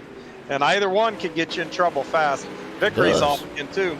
And there we go. Well, I hate that on Victory's part, but out front still Landis for Straighten right now, battling for that. He is in the 4th place spot, but he's trying to battle for 3rd to try to put Cranmer back there and let Aldridge battle with him. He is finally going to get around. Took him several laps to get around him there because he had to do it on the low side. In the meantime, here comes Aldridge around Cranmer. He puts him on the outside looking in. Moonen's hanging on to the 2nd place spot. He's giving Landis up front all he can handle. White flag. Aldridge, when Verstraeten slid 70 there, it broke his momentum. Aldridge was able to take advantage and transfer on. Yep. Aldridge able to take that final transfer spot. Landis is the man that's going to win it here with Moonen in 2nd. Verstraeten comes home in 3rd. Here we go. B-Main. That's your 4 drivers. B-Main, SBGC3D.com. B-Main, that is, folks. Check out Tom Taylor and Company for all your printing needs at SBGC3D printing and SBGC3D.com. It's a mouthful there. But definitely we'll see. Actually, later on in tonight, we'll see another video of some of his work that he does on his 3D printing and so forth. But remember, top 4 drivers in this one go to the feature. So you got guys like you just talked about, Moonen back here in 11th place spot. Landis back in 10th, Verstraeten in 12th, Aldridge back in 13th. So, and Short back there in 8th. So you've got some guys outside looking in. And I think I just named off 4 or 5 just right there. And somebody's not making it here to the feature. Yeah, that can win the whole thing. And again, the guys that just transferred, your Terry Landis, Kyle Moonen, Verstraeten, and Aldridge, they just got off the track. They are going to have advantage. And once again, Landis and Verstraeten, and he was able to parlay that and get that up, get back up here. So we'll see if this works out for these guys again to get up to the front. But we're now in a B.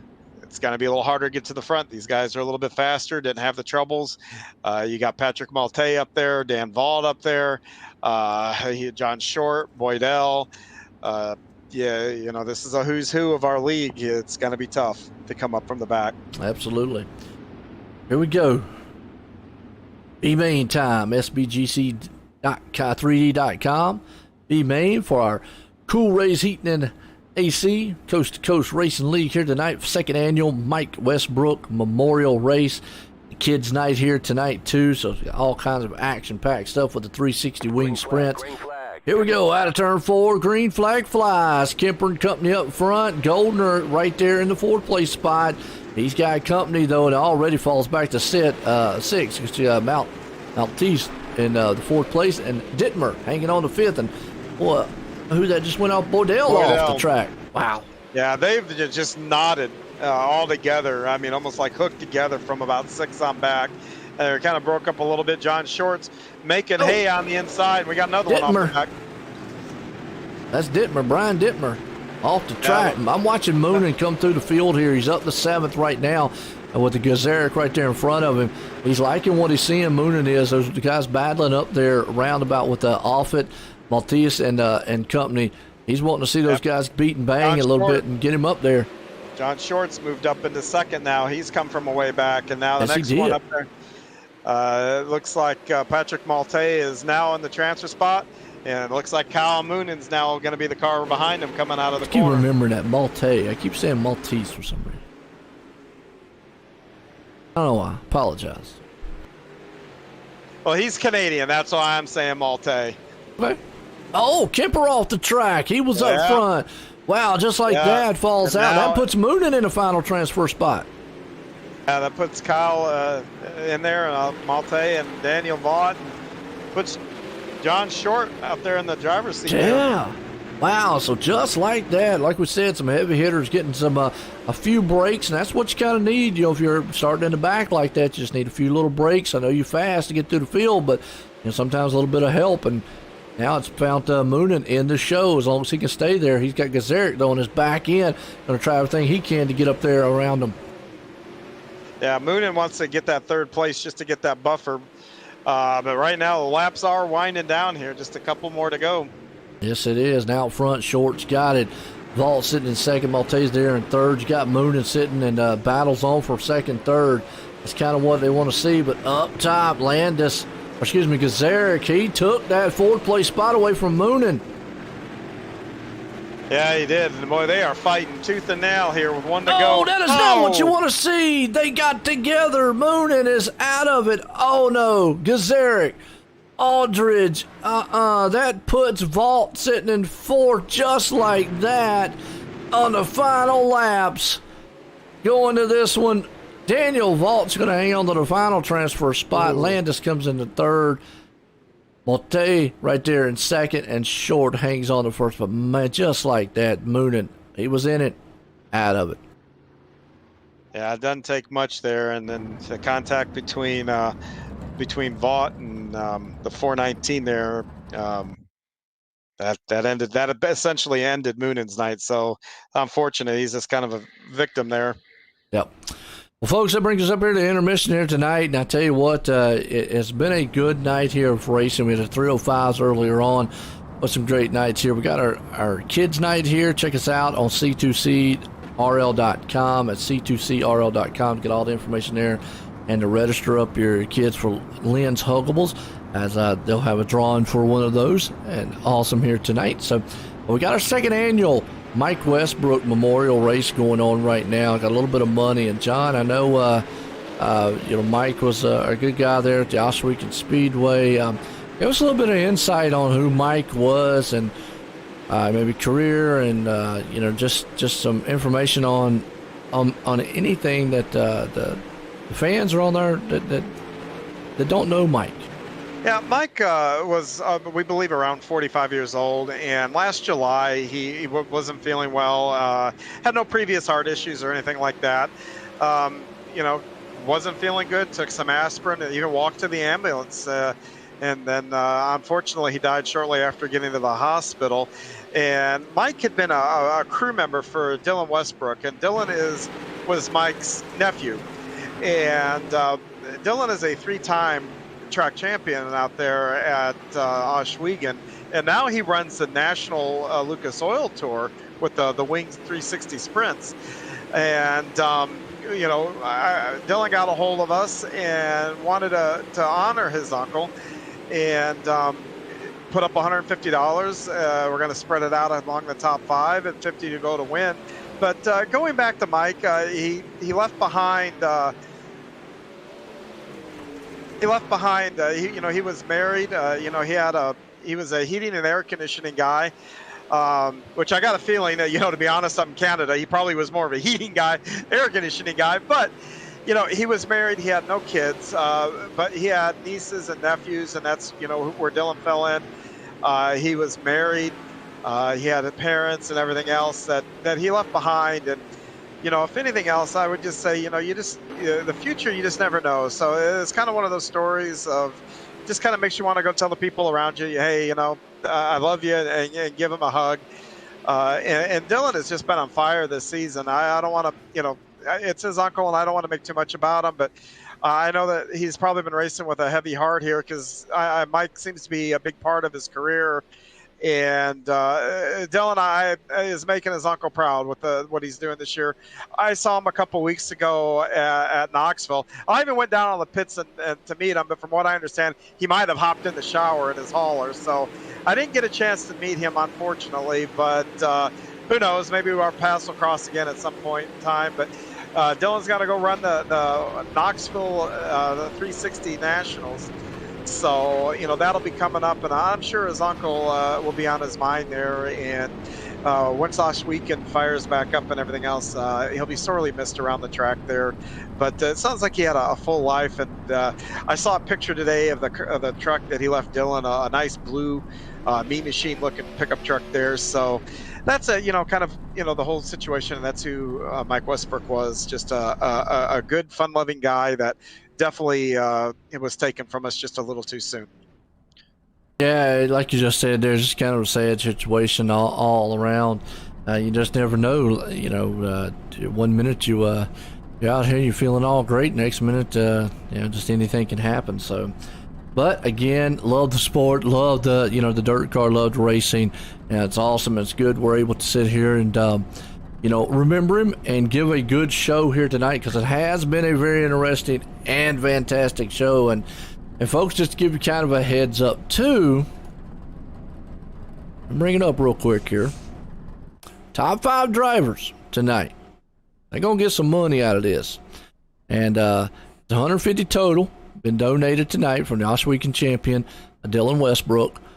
But the first place is going to get 50, second's going to get 40, third's going to get 30, fourth's going to get 20, and fifth's going to get 10. So a little bit of money on the line here. We also got the 410, so stay tuned for that. We're going to interview the top 5 winners on this the feature here tonight. So that's going to be awesome here for the second annual Mike Westbrook Memorial Race.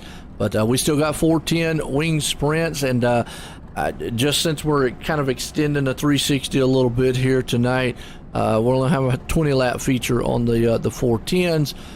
Later on, normally we have like a 40-lap feature with the 410s, but they kind of shortened it a little bit because they wanted to get in, obviously the Memorial Race here, and then like what John mentioned, Kids Night here tonight. Check out the C2CRL.com as always. Get information and get signed up for that.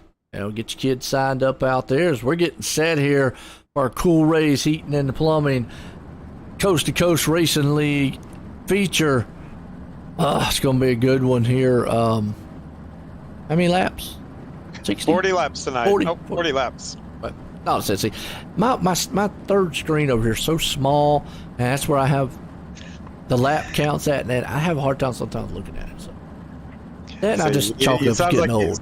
Yeah, that's what I was about to say. It sounds like you got my problem.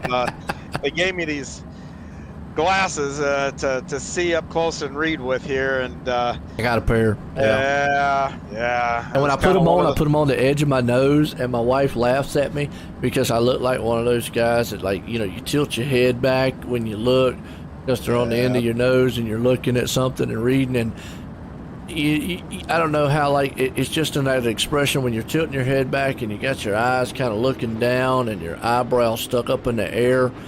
Yeah. It's one of those things that's on the checklist of getting older. Absolutely. There you go. Yeah. But business at hand. Let's hope these guys can see.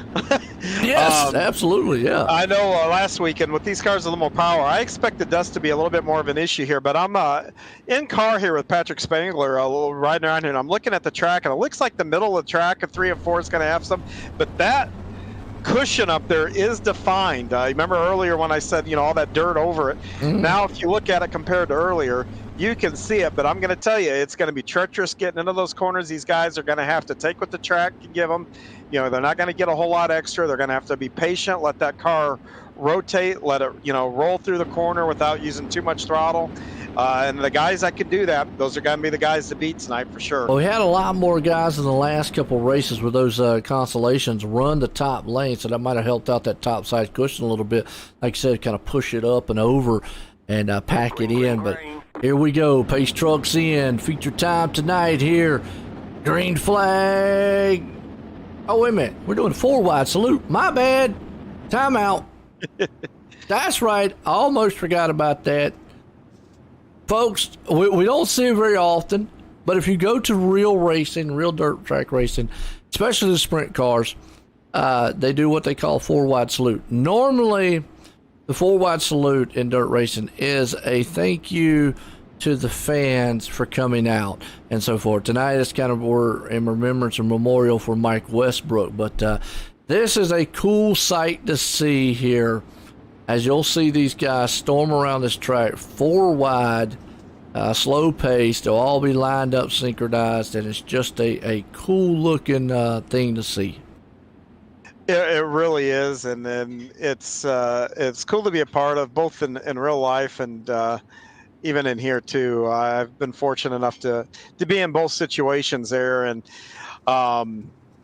and it's funny because inside the car, and it's been a while since I've done it on iRacing, but I know when you got all those cars 4 wide and they're all packed like that, and we're doing the 4-wide salute, man, you can, even in the car, you can feel the ground rumble.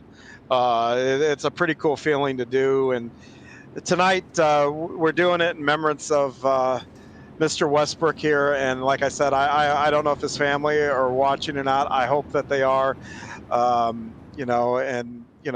We feel for your loss here, and hopefully we can give a big good tribute here with some really good racing, because from everything that I understand, he would have loved to see just a good race no matter what it is here. So hopefully this will be good. Like I said, Dylan, if you're watching, bud, hope this gets you fired up for the Knoxville Nationals here at the end of the month. Absolutely. So, this is pretty cool. And if you notice, the front row has 3 cars. That is a missing man formation right there. And that's out of respect for Mr. Westbrook here. Right. So good show of respect. And like I say, if you've ever been to a real dirt car event, you'll see this a lot. Like I say, most of the time it's a salute to the fans that are coming out. Tonight we saluted for Mike Westbrook, like I said, missing man up front there, unfortunately. As the full wide salute there, folks. Hope you appreciated it, and awesome to see. As here it goes, guys are going to get around, and now we're going to have the admins are going to have the time of clearing black flags, probably.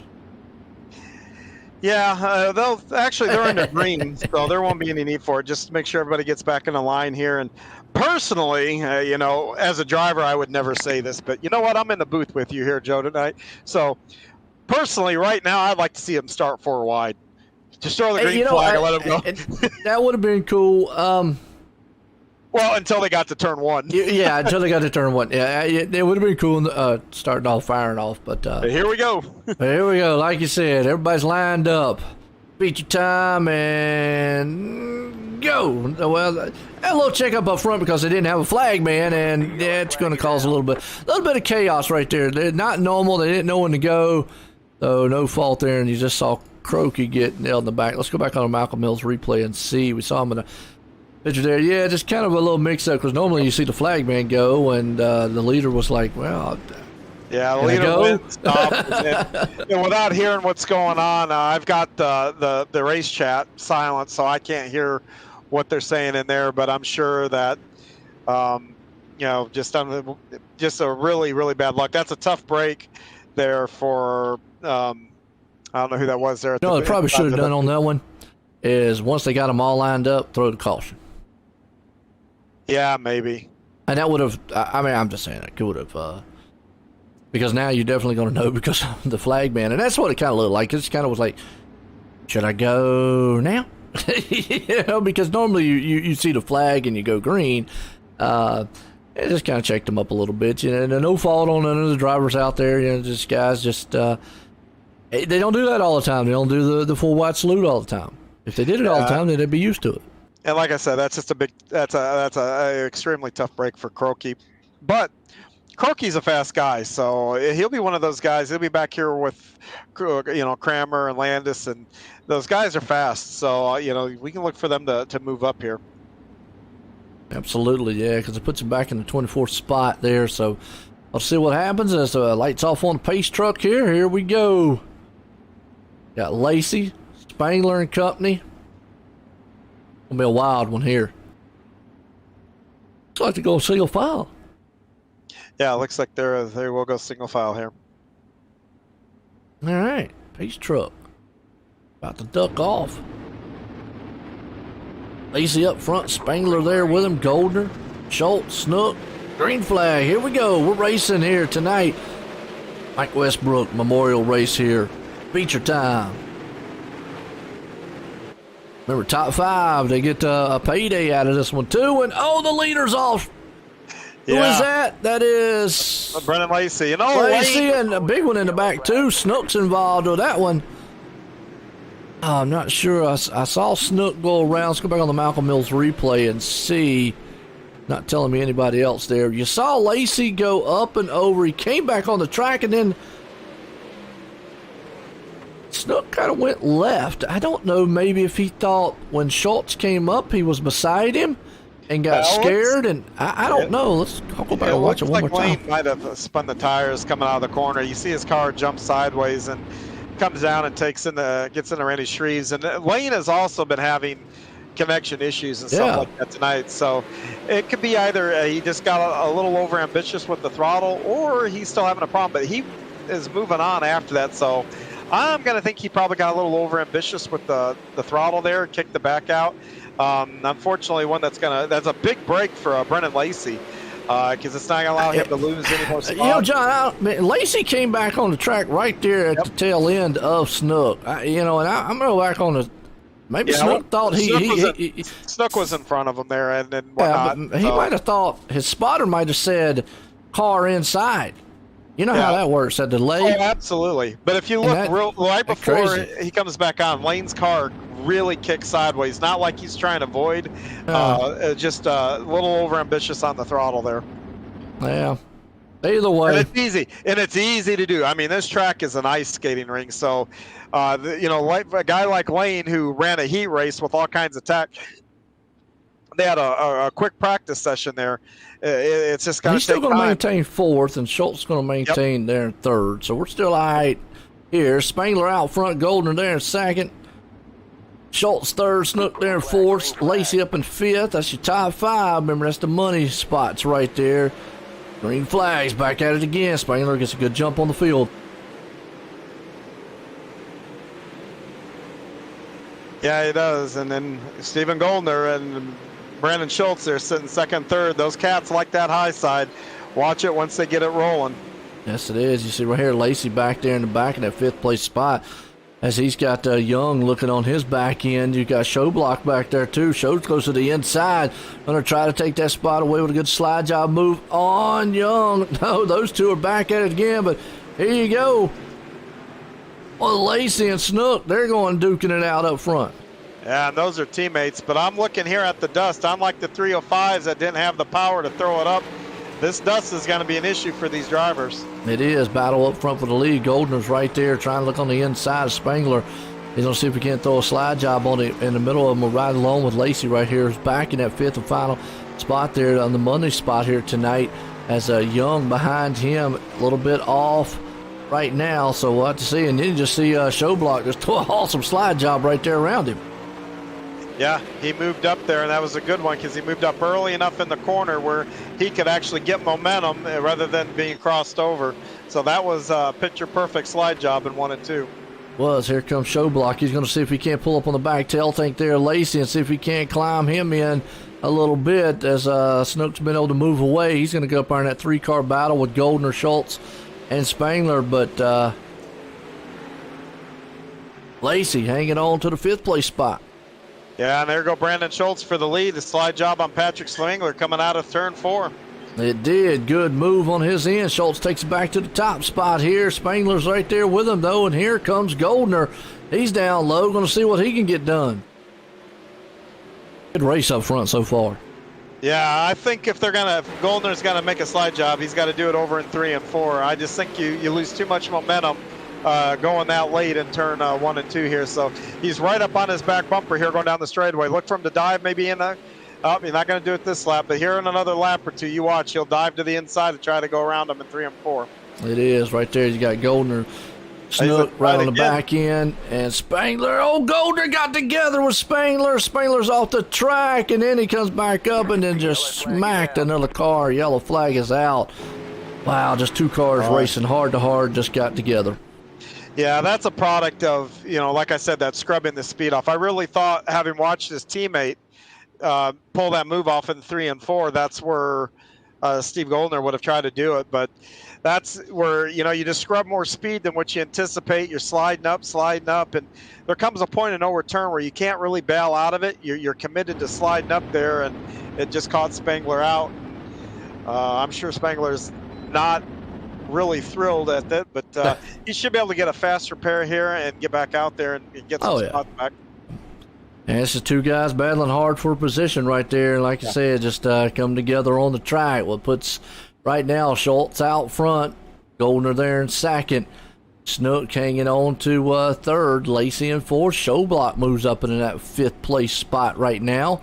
Aiden Young sitting in sixth, Chapman up in seventh, Ripka the eighth, Parker ninth, and around our top tens, Jeffrey Barker. So it's some good solid racing throughout the field here for our Mike Westbrook second annual memorial race here for the Cool Race Heating and Plumbing Coast to Coast Racing League. I'm looking at the lineup here. John Short is all the way in the back. Something must have happened to him. I didn't get to see what it is, but now you got another fast guy. Like I said, that guy won opening night here a couple seasons ago on our spring season with the Renegades. So he's got his work cut out for him now. They got a lot of them. Like I say, Short, Templeton. It's a who's who out here, and it's just so much competition, so hard to get going as green flag flies. You see Schultz out front, gets a good run away from Goldner. Snook's going to be the one trying to climb in there for that second place spot. You've got Lacey hanging on to fourth. Choblock a little bit further back there in the fifth place spot, but the second, third, and fourth place, those are guys that climbed up on each other. Yeah, right now, though, you got Bandy built cars, 1, 2, 3, 4.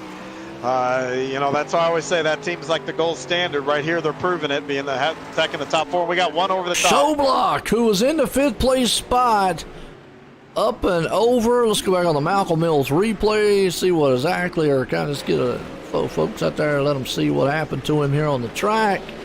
He's in that Summit racing machine. Yeah, just got up on the cushion, and the next thing you know, boom, and then he just stopped right on that outside part. Yep. And boom, there we go, just like that. Fly over the cushion. Easy to do. I see Patrick Spangler now hopping off, maybe getting that fast repair from that contact earlier. Well, who's that put up in fifth here? We got Aiden Young. Aiden Young, okay. Young was back there hanging out. Get Chapman in sixth now. See what he can do. You still got your top three guys. Like I said, the Vanderbilt boys up there. But now when it comes down to the money, those guys going to get up there and Rubbins Racing? Oh, I think so. I think that it's not even the Rubbins Racing. It's not even the money.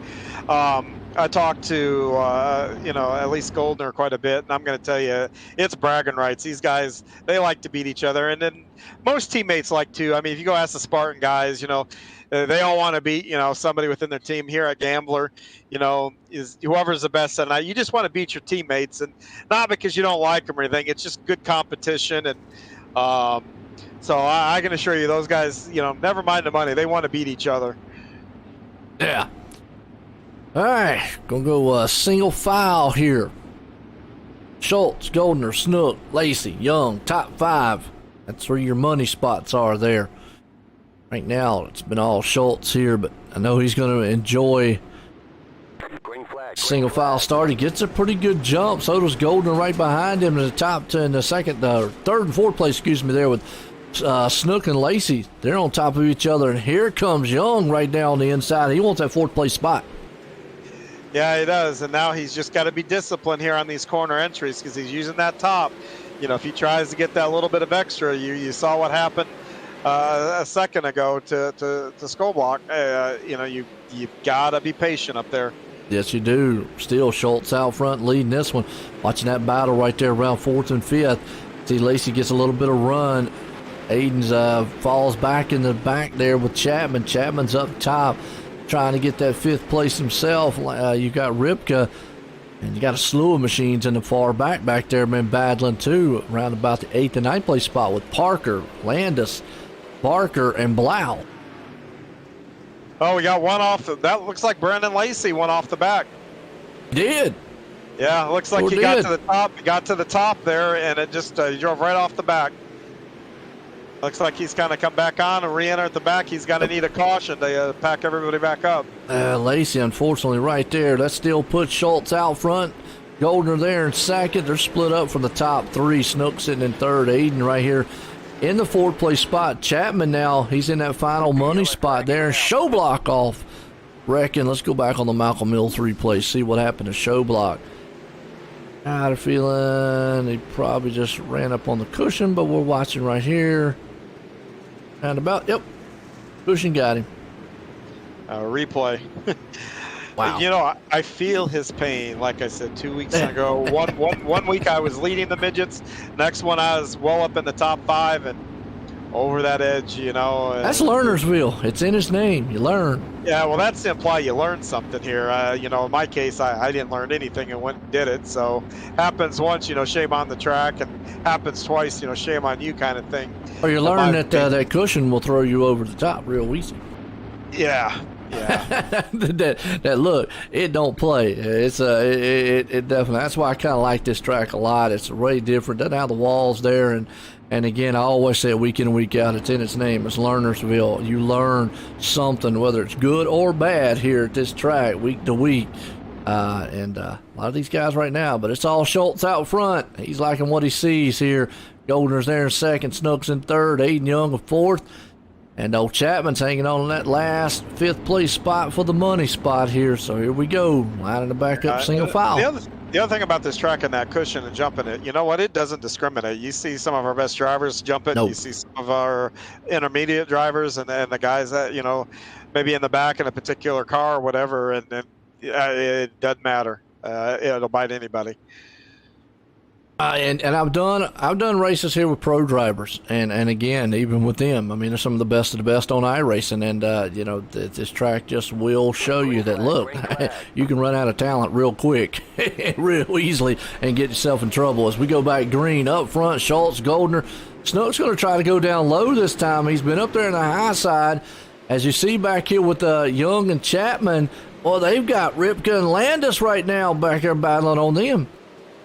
Yeah, Terry's been quietly moving up there using the bottom, that Terry Landis line down there, and he's making it work. He's going to need a little bit of green flag running here, I think, and right now he's got a full bore of guys behind him of Ripka, Parker, Blau right there. He is able, now Chapman's able to get a little bit of breathing room between him and Landis right here, so I think we need some green flag runs to get it done. Still say that top side is probably the fastest way around. Yeah, Lane's making that bottom work too. He's pulled up pretty even here with Goldner running the bottom. Makes the pass on the bottom now. Snook does, Jay does. So Snook's able to make that low line work. Goldner up top. Snook takes it to second. Schultz still out front. Goldner falls back to the third place. Young right there in the fourth. Chapman still hanging on to the fifth place spot. Oh, show block around again. Oh, yeah. Well, not the night he is night having. He took Tom Taylor and Daniel Vaults. Go back on the Malcolm Mills replay. See what happened right here. Oh, show block actually. Car up top there. He had nowhere to go, just got into him, and next thing you know, it's a pileup. Yeah, it looked like Patrick Spangler got out of shape, and then it shot Daniel Vaught up, and yeah, like you said, Ty had nowhere to go there, and hey, that's close quarters, short track racing. It is, you know. Sometimes you just you don't know. So here we go out front. It's been all Schultz so far. I think it's fair. I think it's fair to say that some of these drivers might need some of those Lynn Huggables. Maybe they need to enter not for their young ones or whatever, but I think a few of these guys might need a hug afterwards. This track's been awful mean tonight. So, and of course, like I was saying, Lynn's Huggables. You know, go out and go to our website real quick. Nice plug for them. But go out to C2C. RL.com and register your kids to win. Or if you're a driver and you may need a hug, because this track has been brutal tonight, go out there and register to make up a fictitious name and pretend they're your kid, I guess. I don't know. Yeah, everybody's kid at heart. Roger's probably cringing, going, "No, what's wrong with you?"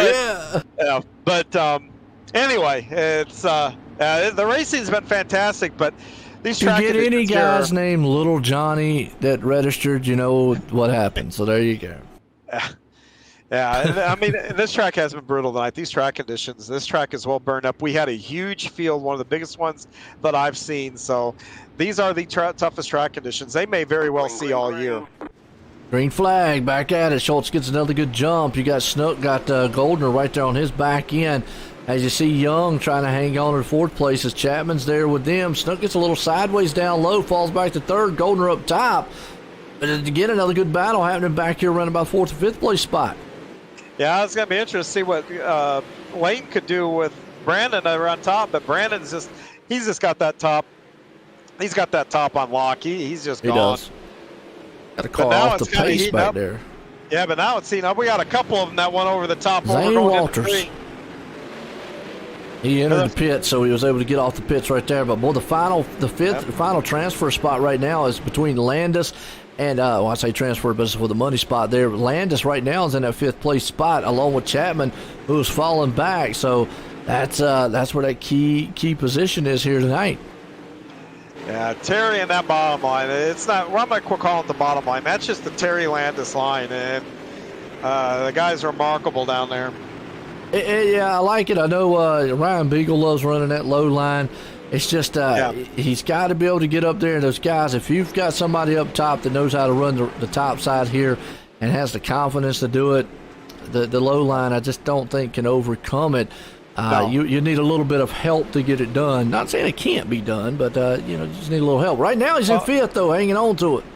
Yeah, you saw Lane get all the way up to 2nd using that bottom. So that bottom, it's no slouch. And we would call it the Ryan Beagle line, but Ryan's got to come back and run with us a little more often. I miss seeing him out there. I think I saw him run with us a couple weeks ago. We got another one off over at turn 3. Yeah. Oh, Jeffrey Barker. Let's go back on the Malcolm Mills replay, see what happened here. Barker. Yeah, miss old Ryan Beagle. He used to call it the Beagle Mobile out there. So, and Patrick, I'll tell you, they just got bumped together. Actually, that's Barker. He was able to go straight that time. It looks like Randy Shreves in the 56 got a little bit. You're a little loose ahead on there. me on the replay there. Oh. Yeah, okay. All right. Yeah, the 56 got just a little loose there, and Barker had nowhere to go and just checked up. It could have been a lot worse, but Jeffrey, he did a really good job of getting checked up there and not just plowing through. We got 2 to go here in this one. Yes. It's going to be interesting. Yeah, Snook, he's trying to see if he don't spin those tires. He's trying to get that. Then what he can get on the start right there, just kind of bite. Maybe see if he can slingshot down that inside. Yeah, he's gonna. The whole key here is his launch. He's gonna have to get a good launch. But the thing is, being single file, that leader still has a big advantage. Yep. Where the action I think is going to be is initially there to see what kind of launch Lane gets. But back there were Blake Chapman and Daniel Blau. I'm sorry, but Blake Chapman to Terry Landis there. Like you said, that's a final position that pays. So what will you do for that $10? I guess is what's going to come down to it. Pace trucks in. Here we go to make it to the white flag. It's over with at that point. Schultz out front. He loves these single file runs here because he's able just to get going. Now Snook was able to get a pretty good jump on him there, and he's going to try to dive it down on the inside. But like you said, back here with Aiden Young, Landis and company, Chapman's there with them as they are coming around. Battles for the lead. Snook's able to hang down the inside of it. They're coming out of here for the white flag. Yeah, and while that's going on, Blake Chapman did get 5th, wrestled away from Landis, but Landis is back down fighting low on the bottom. But as Brandon Schultz comes through 3 and 4, Lane's got one more shot to get around him. I don't know if he's going to be able to get it done. That outside lane's just got momentum. Schultz is going to win it. Snook's in 2nd, and Chapman is going to hang on to the 5th place spot. Young's going to hang on the 4th. What a finish to this one here. Yeah, that was a good little race there, and these guys did a nice job. I know we had a couple cautions, but this track being what it is, it is burnt up. So it's tough sledding here. These guys did a nice job tonight. Absolutely. Let's see if we can't get a word in with them, folks. We're going to get the word in with the top 5 here. We still got the 410 wing sprints. Stay tuned for that. See if we can't find some of these guys.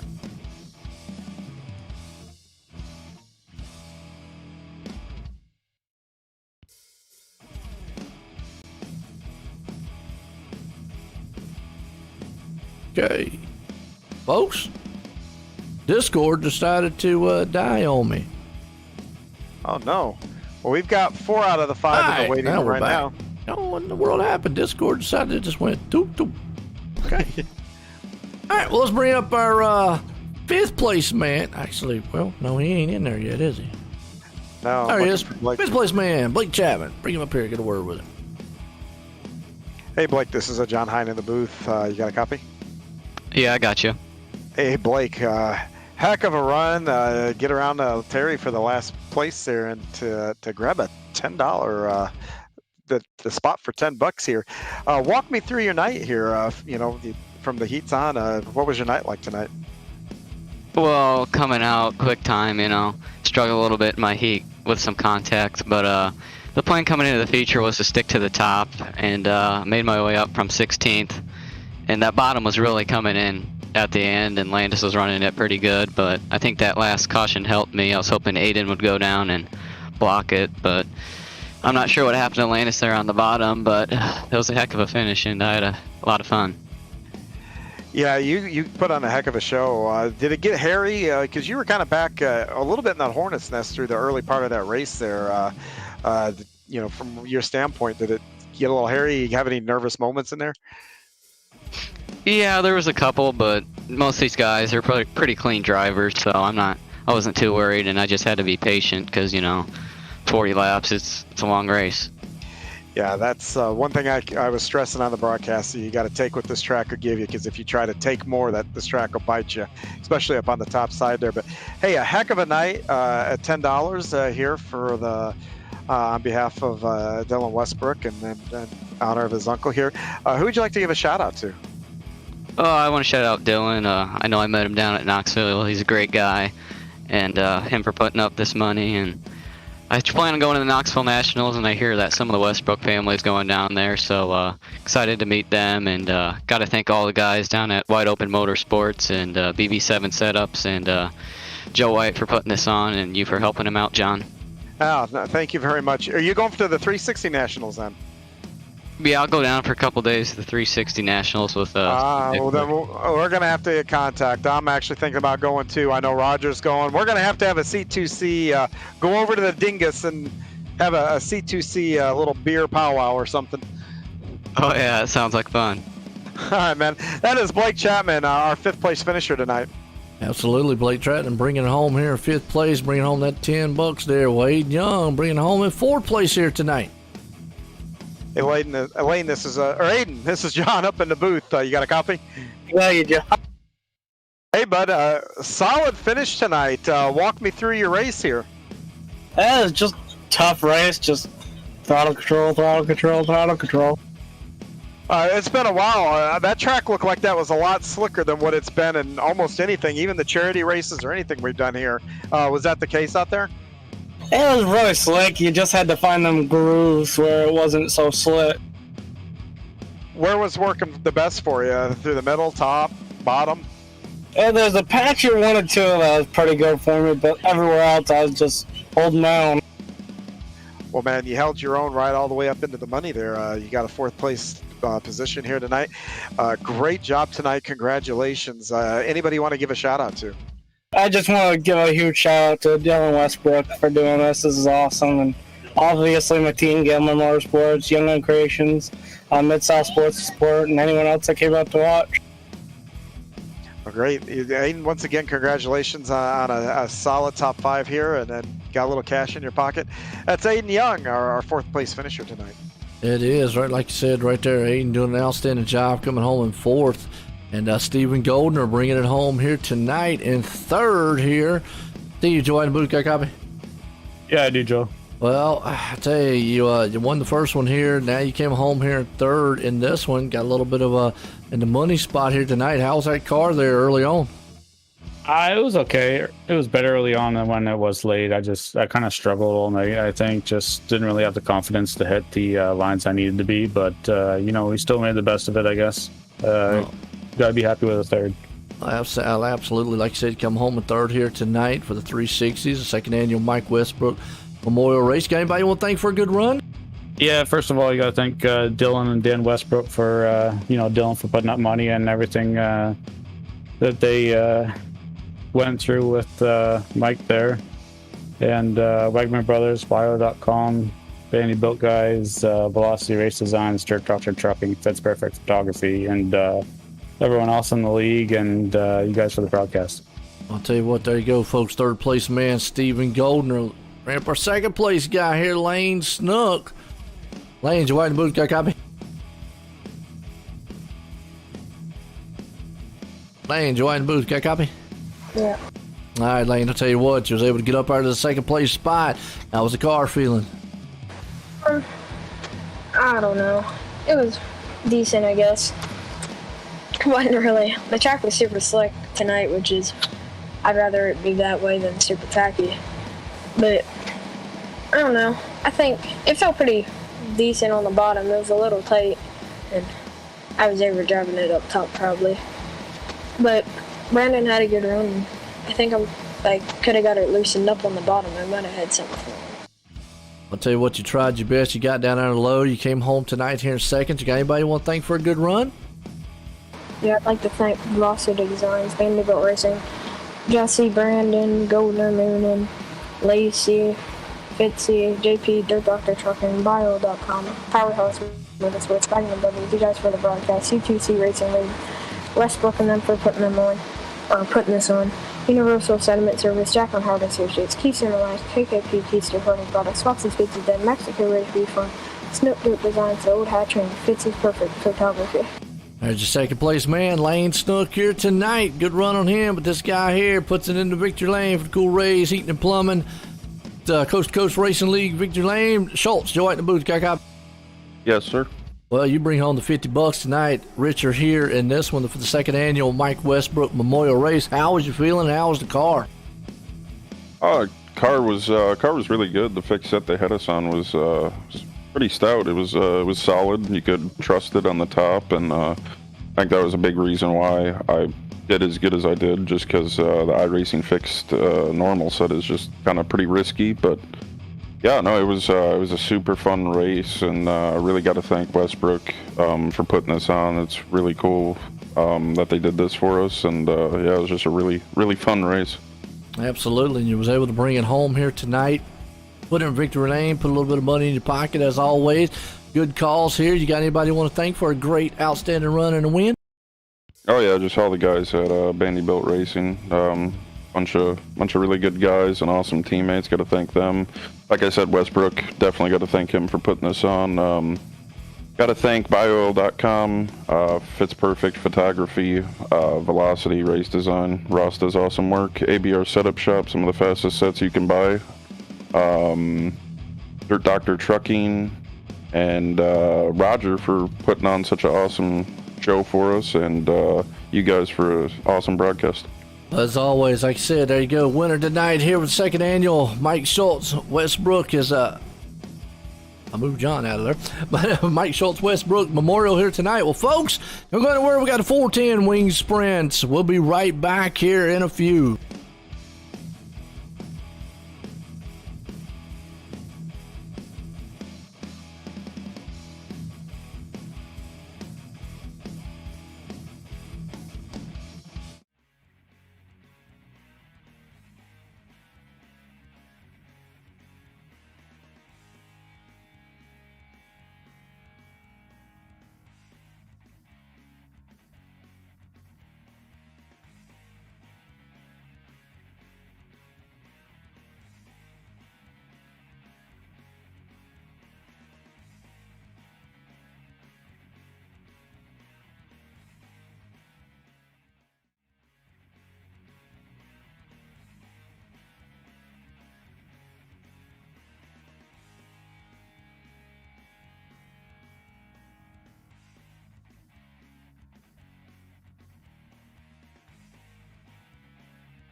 All right, folks, we're here live for the Pit Stop Podcast qualifying session. John's going to give you a little bit of update on what they're looking for here in these 4 10-wing sprints. I'm going to step away here real quick.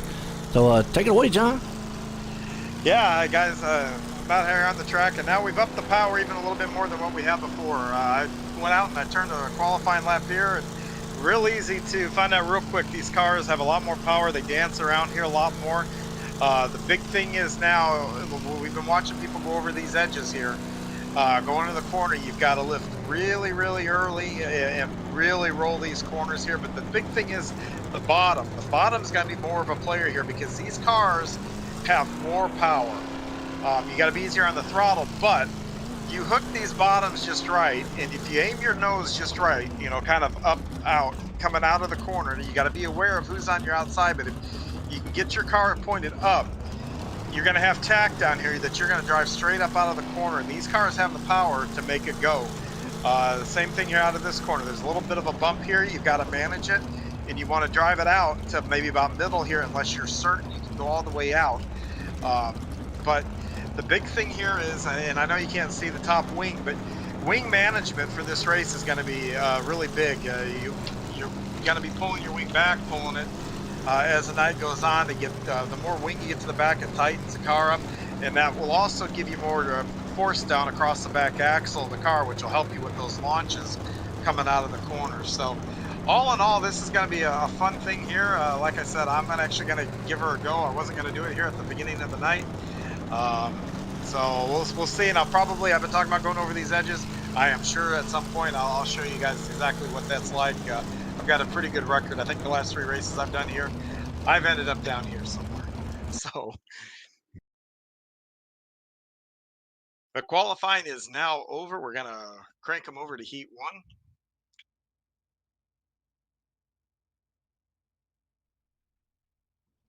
1. And it looks like for heat 1, though, we'll have my teammate Aiden Young up there on the pole with Stephen Goldner next to him.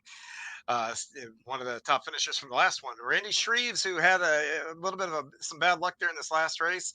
And then last race's winner, the one that took home the big prize tonight, Brandon Schultz, he's going to start 4th here in this first heat. And Nicholas Vickery is going to be looking for something good to happen. He's had a rough night, a lot of bad luck, most of it not even his doing. So he's going to look to turn his night around here.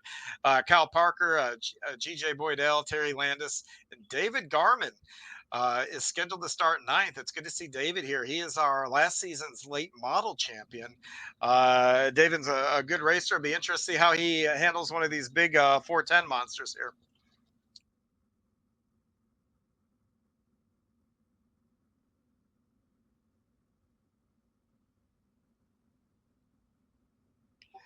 You know, and the races before I've talked about, you know, it takes a little bit to run in before you see the grooves widen. Again, with the extra power with these cars, the bottom and the top are, you know, as long as you hit them right, are going to be, the bottom and the top are going to be equally as good here right off the beginning. But once they get going here, so if you're Aiden there on the bottom, you want to make sure that you get a good launch here on the start. If you can do that, you can control the pace and control turn 1 there. He's the one to get to the top, because after I think you start getting momentum, I think that top is going to prevail early on here.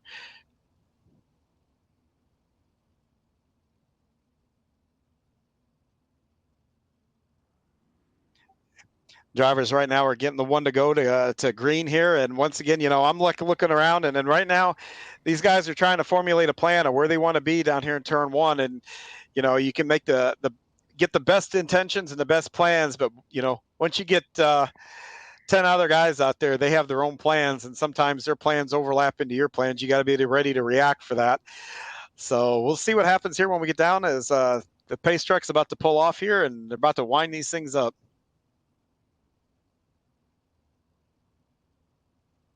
Green, green, green. Green is out, and off we go.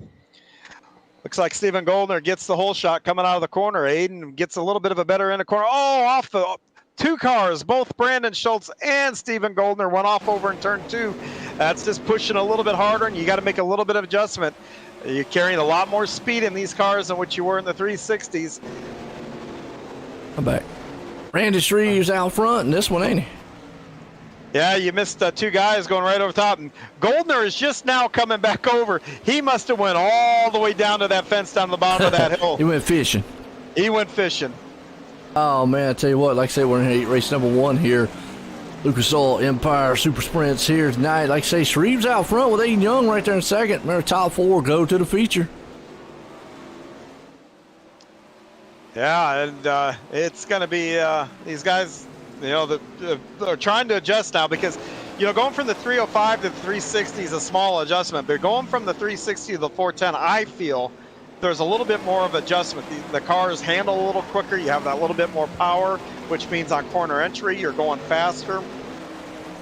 You see right there, Aiden Young slipped just a little bit. Yeah. Vickery's trying to move it in, trying to get in that 3rd place spot. Young's there trying to protect it. As we're coming around here, we've got about 2 laps to go in this one as Shreves is the man out front. Oh, who's in the wall? That's Landis. Hardlick. Final lap. Final time for the heat race. Got Shreves out front. Parker there in second. Young in 3rd. And Vickery trying to see if he can't climb up. Final time, it's going to be all Shreves winning this one.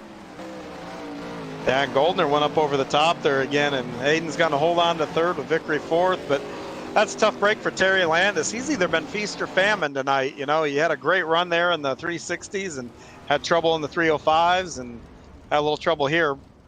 Yes, he did. Good news. The field's not as big. And it happens too. So our heat race number 2 here, Icon Sim Sport. Looking for a rig, suits you. Check them out at iconsimsport.com. Lane Snook out front. Moore Senior there in second. McCarron starts 3rd. Show Block there in 4th. Gazarick in 5th. Shanks in 6th. Vault starting in 7th. We got Blau up in the 8th. And John Short right there in the 9th place spot. Guys are getting geared up. Like you said, 410 wing sprint. Way more power in these machines. Yeah, they are, and a little bit more fun to drive. That's why it was just kind of tough for me to. As good as the racing's been tonight, I want to get out there and get me some. I thought you was. Yeah, I am. I'll be in the 3rd heat here. All right, we go. Heat race. It's going to be a good one. Hope everybody's loving it and appreciate the night here. We've had some good ones. Still check out C2CRL.com for the kids night and get registered up for that. Get your kids registered there. Get one of them Lynn's Huggables. Maybe we'll be able to have a prize drawing for that. They're going to line them up side by side. These are the big boys, the 410 wing sprints.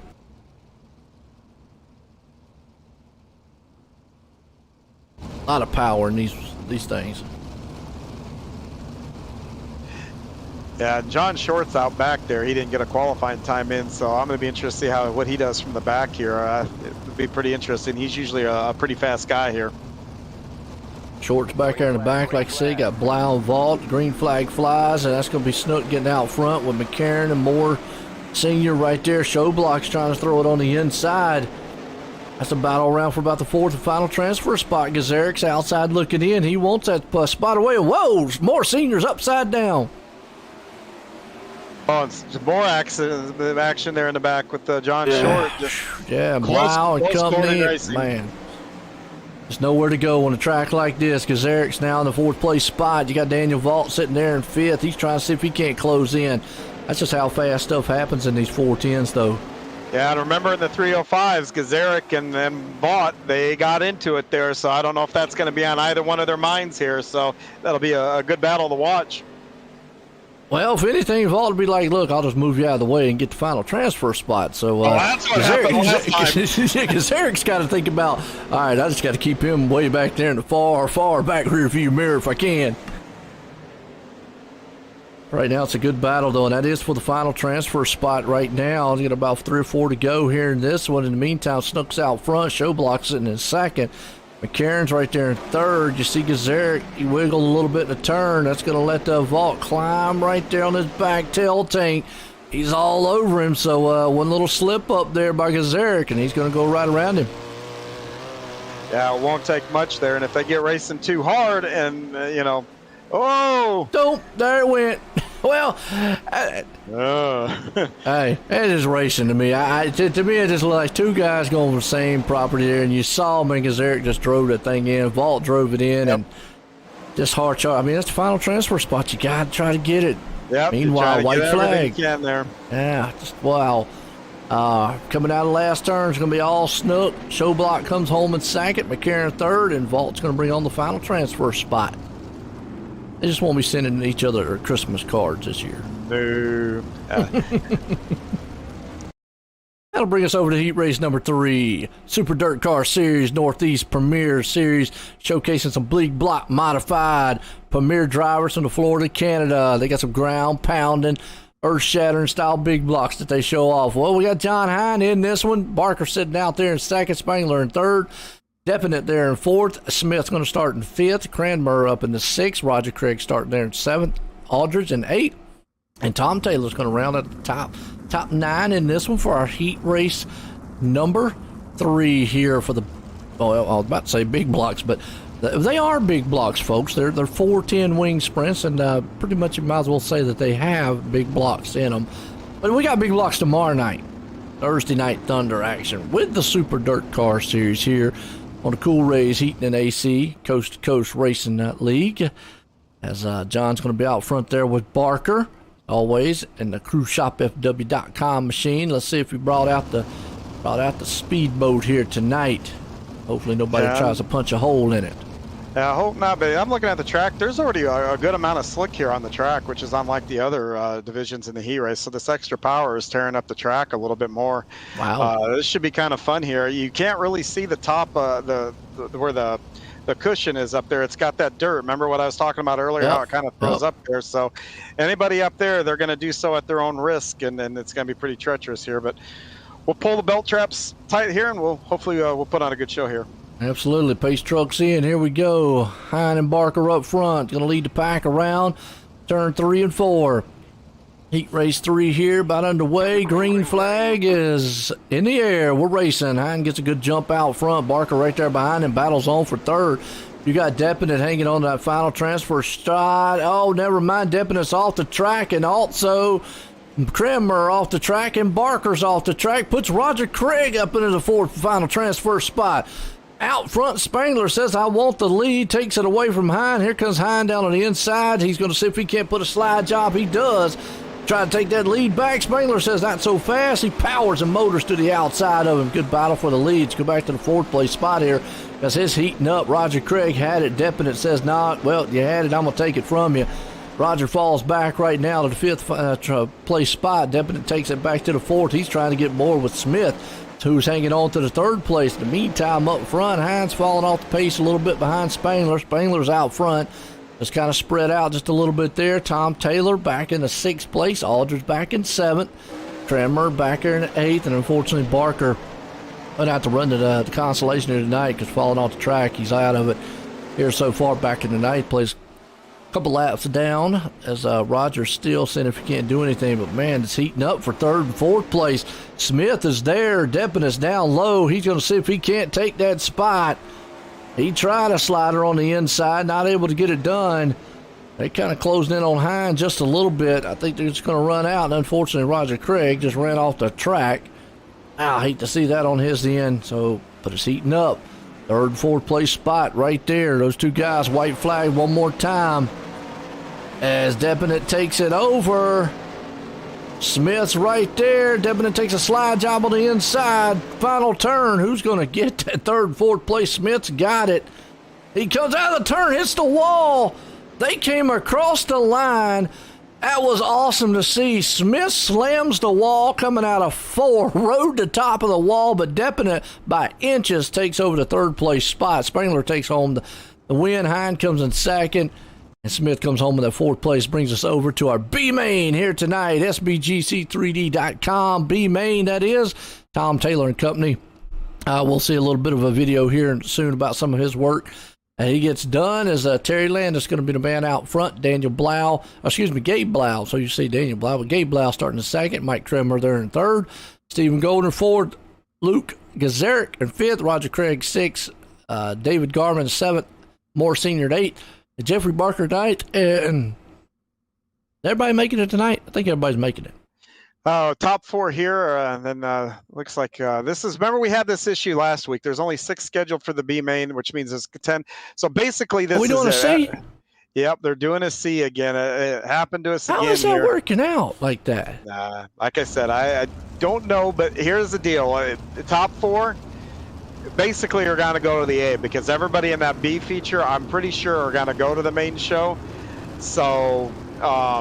Right here. How many cars do we have registered tonight? Let me take a look. Oh, one time it was only 25. Yeah, there's 12. I got 12 already scheduled for the A, plus another 6 is 18, and then looks like 9 for this. So yeah, there's a couple. We should have had a B main and sent 2 or 3 cars home, is what it comes down to.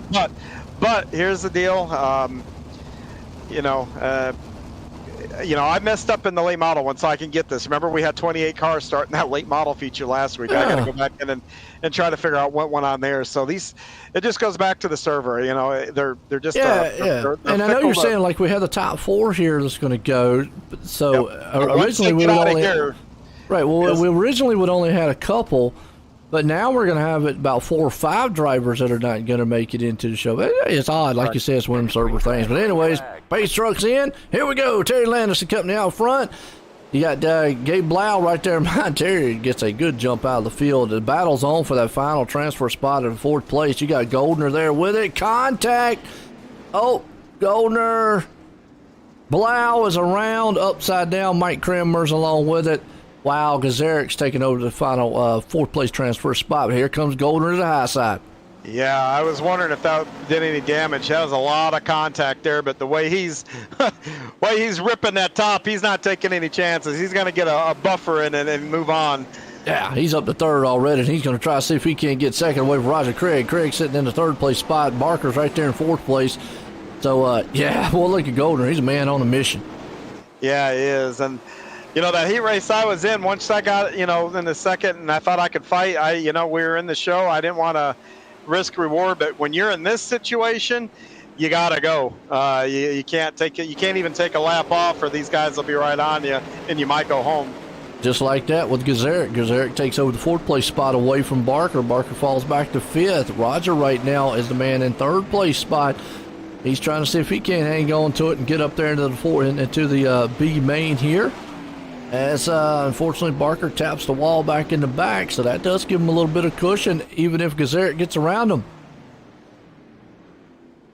Yeah, he's still got 1 to go. That's why that, being that 3rd place is a nice, comfy area to be in. I mean, you don't want to get too comfortable, but at least you got that little bit of room for error there.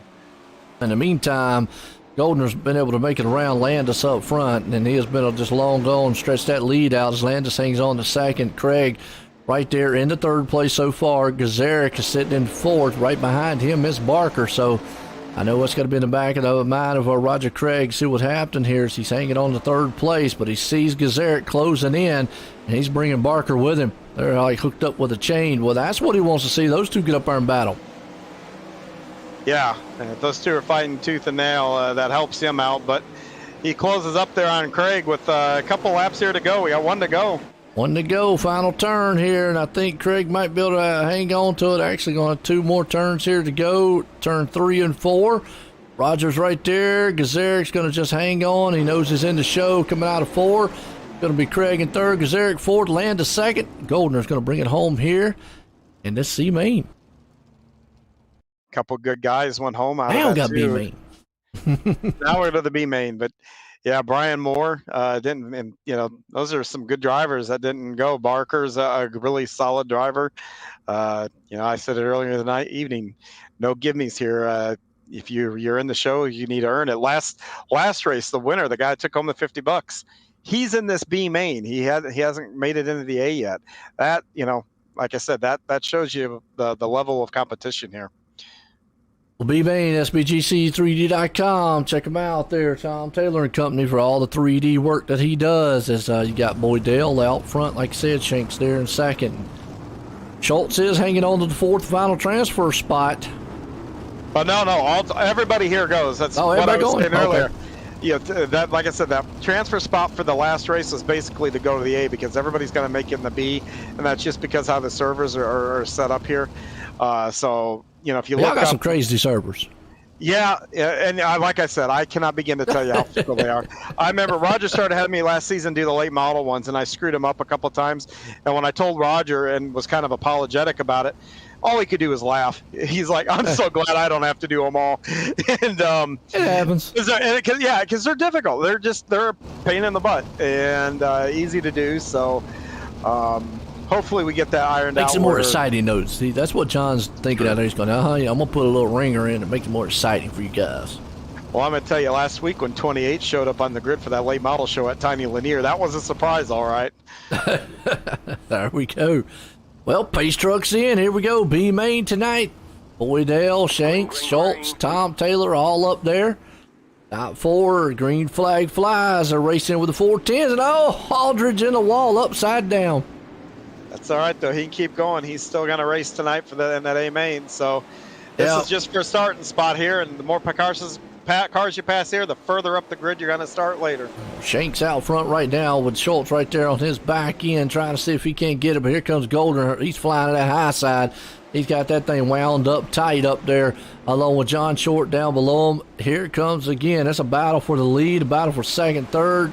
Goldner says, I'll just fly down the low side. Thing's a beautiful slide job. Problem is, a little bit too much. Oh, one over the edge. Ouch. Looks that like puts that was Boydell in Goldner. fourth. Oh, was it Boydell that went over? No, it was Goldner went over. Again, yeah. Goldner, yeah, he put an awesome slide job and it just throttled it too much and it went straight over. Now you got Shanks and Schultz up front. Those two guys are going at each other. Short's trying to close it in a little bit. You're going a little bit further on back around here, around about the 5th, 6th place spot. That's Craig, Gazarick, and Goldner trying to move it back up. They're side by side back there. Yeah, it looks like that top is just that middle to top is dominant right now. And if you're down the bottom, but you know what? That's going to change in the feature. Feature time will be here after this one as we get set. Oh, short one for a ride. He did. Off the side. Was able to get it straight and keep going, though, and able to hang on to his spot for right now. He had a big enough gap there that he's able to do that. That allowed Boydell and company to maybe close in just a little bit, and here comes Goldner to the outside. He fires back and gets that 4th place spot, so he's going to look to see if he can't run down old John Short there in the front. Still, it's Shank sitting in second, and Schultz out front. What a unique combination, Schultz-Shank. Yeah, and I'll be honest with you, if I was Goldner, I would just be happy sitting there in 4th because, you know what, that's going to give me the outside starting spot in the feature. It doesn't look like he's happy with it because he went up there and put a little love tap on the back end of Short. Maybe to say, hey, look, but the white flag's out. He might hold right there and see. It's the final time. Nope, he's going to sling it down the inside. Just not going to be able to get the grip and hold it. Yeah, like I said, that middle to top is definitely a little bit quicker here. Out of 4. Going to be Schultz putting it in the victory lane here. Shank's coming 2nd. Short going to come up in the 3rd. Goldner there in 4th. Good run from these guys in the B main. All right. Let's send our little warm up here. And folks, we'll be right back. Let's get a word from our sponsors.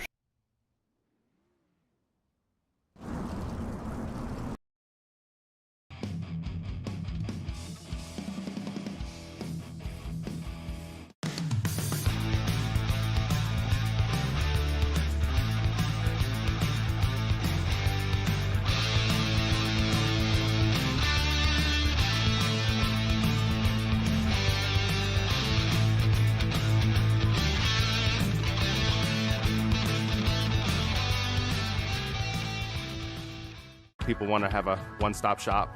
They need us for now all these different services, not just the heating and air side. When things are going wrong, you want the company that's going to be able to get things done as fast as possible for you. Today we're going to be in over 600 homes. What the customers can count on is we're going to send a competent person to your home with a vehicle that's stocked and prepared. We're going to do what's right. Right now, we're waiving our $79 service fee with any Cool-Ray, Brightbox, or Mr. Plumber service.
GeForce TV delivers the excitement of short track racing to places it has never seen before.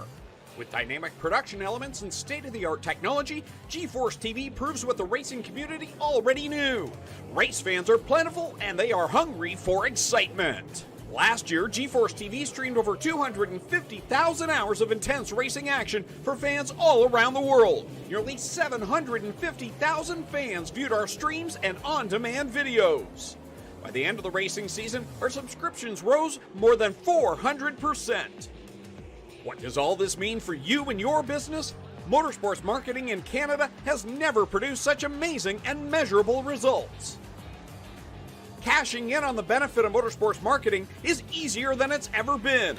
Work with a team, work with a speedway, work with a series, or join the excitement directly with us at GeForce TV. We are excited to see you all back at the races. But until then, see it all on GeForce TV. Subscribe today for free at GeForceTV.net.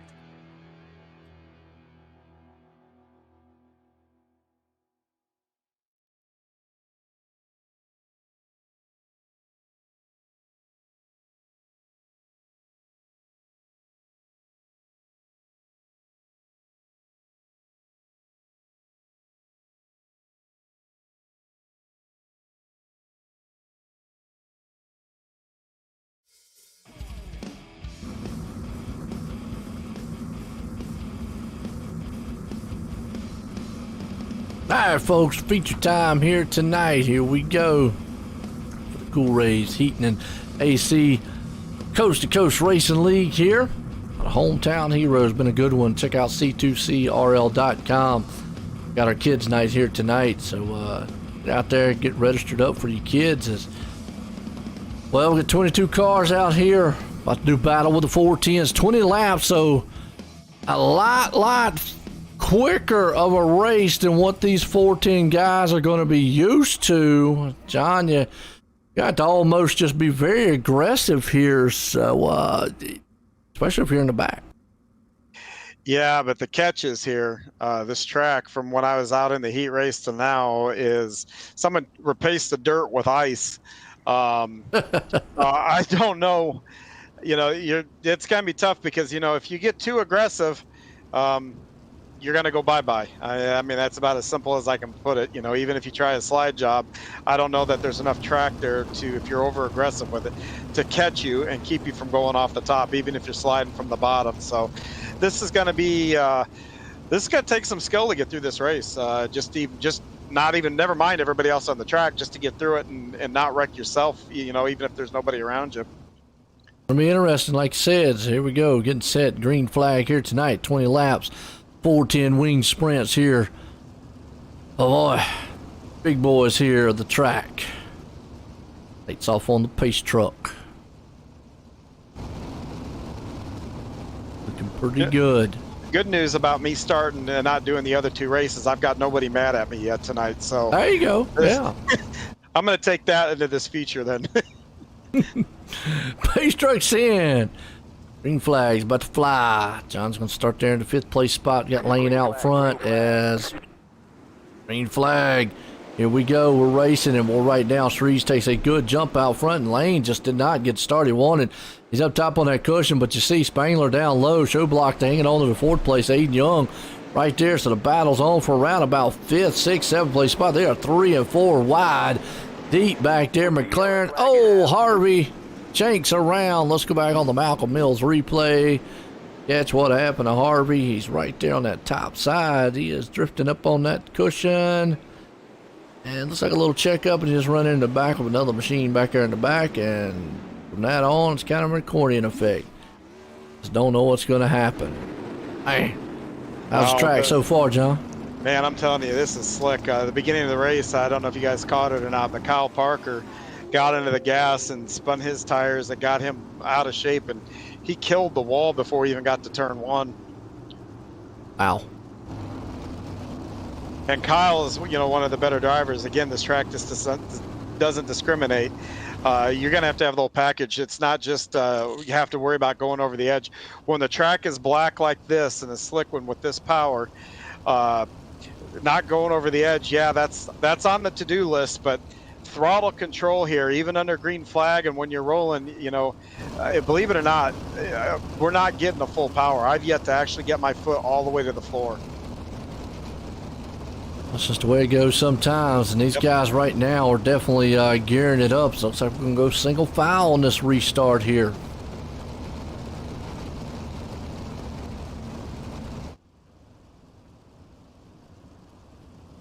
All right.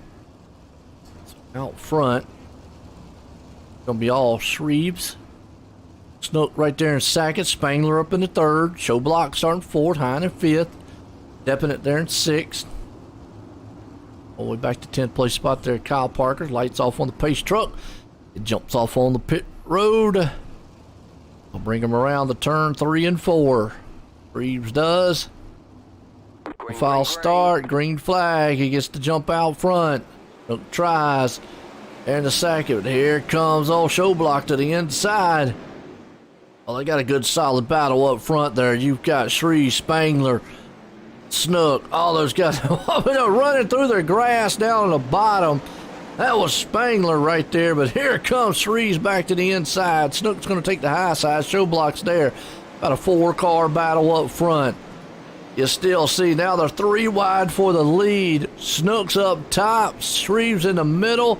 Snook takes the lead on that one, but here comes Spangler down to the low side. Snook drops it down low. Oh, Spangler had to check up a little bit. Odell's around in the far back there. So Snook takes it out front for the lead here. Up top, Showblock's taking the top side here. Takes it to second place. They got to get a little bit of distance away from Spangler and Shreves right now. And in the meantime, you got Schultz, Shorts back here. And Hine hanging on back here. He's got a madhouse here with Parker, McCarron, and company. They're about 2 and 3 wide. As you see, Hines right there in the middle.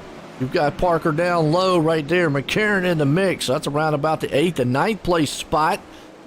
As they are having a good battle. Hine, oh, little contact there. Depping it on the outside. He hangs on to it. Yellow flag's out.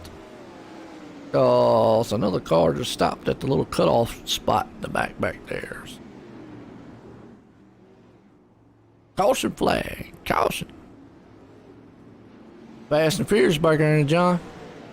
Yeah, it is. And 3 into 1 doesn't work very well. So, like you said, 20 laps here. I feel bad there for Blake because I know that contact sent him off. But when I got a car to my inside here, that's the thing here. If you got a car to the inside, and I got doored pretty good by him, I can't go any lower. And this track, it's funny. It's wide right now, but it narrows up once you start getting wheel to wheel. Yep. Okay. An exciting one so far. Guys are out front doing what they need to do. And Snook was able to get away from the field a little bit. Got Showblock right there with him. Spangler, Shreves, and Schultz all on the top side with them too. This has been a solid race so far. And again, with only 13 to go. Time flies when you only got 20. Not going green. Not going green. Yeah. At this point, kind of thankful. I mean, we're on a skating ring. I don't know what comes after a skating ring slick-wise, but I don't want to see Ice it. ring. Or you get on those inline skates and do it that way. Yeah, I'm about ready to say go up and ask some of my northern buddies for their snowmobiles to just get something with traction. Had to be the next thing. That's what iRacing needs to bring. Snowmobile racing. Oh man. I would love for them to do drag racing, but it'd be awesome. Yeah. Yeah, there's a lot of forms out there. It'd be really neat. Stadium Super Trucks is another one. That thing with Robbie They Gordon. do those. Not the stadium ones. They don't. I consider those other pro trucks the same darn thing. Yeah, it's true. I mean, have to just make a stadium track. Green flag. We're back racing. Snook and company. We got Showblock out there. Spangler, Shreves. Oh, they are still battling. Well, Showblock's got a fast machine. He takes it up high, but he went a little bit too high right there. A little contact. between Short, I think it was Short, and little Short kind of went up on his back wheel there, a little bit of show block. In the meantime, Spangler takes over the second place spot. Here comes Schultz down low. Well, they are battling it out for that second, third, fourth place spot. Oh, and they all get tangled up. And Deput's the man who goes off the track on that one. Showblock falls all the way back to seventh. Short's able to bring it up to fourth. In the meantime, Snook's out front loving it. He's like, guys, y'all just keep battling back there in the back because he's got a huge lead, 2.5 second lead. He does not want to, well, as I say, he didn't want to see a caution, but Shanks is around. Let's go back on the Malcolm Mills replay, see what happened. And also picked up Deputy Hine and company back there, but we'll watch it on the replay here. Is watching, oh yeah, Shanks just went off the track. So Blake's there, and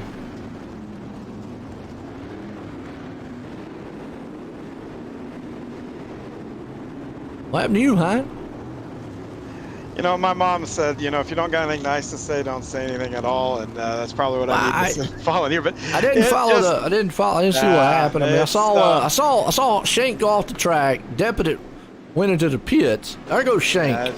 Yeah, you know, hard racing, I guess. You know, without seeing a replay. I mean, the funny thing is when you're in these I'm cars, watching the replay now.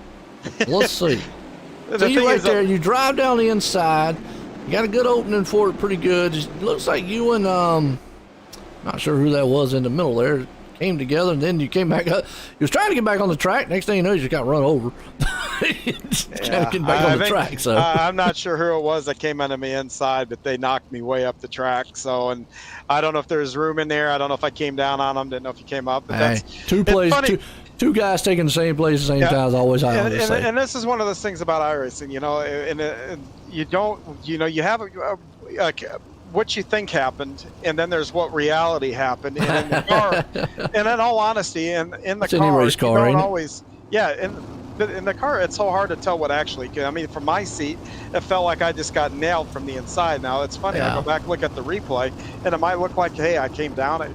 So it's tough to keep your composure without seeing it. So hey, we're gonna go back and try it again here. Yep, that's it. Green flag back out. Snooks out front. Schultz right there behind him, man, tearing up the tail tank. You got Shreves, John Short up top. He's trying that high side here, and he's got it rumbling as he's going to try to take that spot away. Third place from Shreves. In the meantime, Lane Snook got all kind of loose out of the turn, hits the wall a little bit, loses the lead to Schultz, and then Schultz comes back. I don't know what happened to Schultz there, but he slowed up big time, and Snook was able to get back around to him. And here comes Schultz in the third place spot. Schultz gets up around a little bit, and then that little bit of hump right there on that front stretch, and then almost drives it off the top side of the cushion. That's Snook again, trying to see if he can't stretch that lead out, but he's got Schultz right behind him. Meanwhile, you got McCarron and Shreves there in the fourth and fifth place spot, putting on a good show with each other. As McCarron's going to take over the fourth place, Shreves right down low. Stephen Goldner around in the back there. We've got 4 to go in this one. It's heating up front, folks. Right there, McCarron falls off the pace. Shreves pulls it up to fourth. As Snook right now is trying to, he's got a half-second lead over Schultz. Those two guys are actually walking away from John Short, who's in third. They got a 1.5-second lead over them, so Short's kind of by himself. Parker is the man in fourth place right now. What about 3 to go? But he's got 2 guys behind him that want it, Spangler and Shreves. Spangler flies down to the inside. Shreves hangs to the top side. McCarron's right there with it, but Parker still protecting that fourth place spot. And John's just kind of on an island, Short out there on an island by himself, just holding his own. As we come around, white flag, won't matter. We're going to put this one in the books. We're going to watch this battle for about fifth and fourth place spot. In the meantime, because Lane Snook's going to win it. Brandon Schultz going to come home in second. Short's way out front. He's going to come home there in the third. See if Parker can hang on to the fourth place spot. He does. Drag races him out of four and was able to hang on to it. What a finish to this one here tonight, folks. God, that was awesome right there for these 410 wing sprints here. We'll get these guys up here and get a word in with them. Because I know they're going to be tired and kind of glad that this one's over with. But, man, what a great battle it was up front. Short's going to come home there third. Schultz going to come home in second. And Lane Snook's going to bring her home in victory lane. Hadn't done that since, I think, week 1 so far. So, wow. If we can't get a few of these guys up here.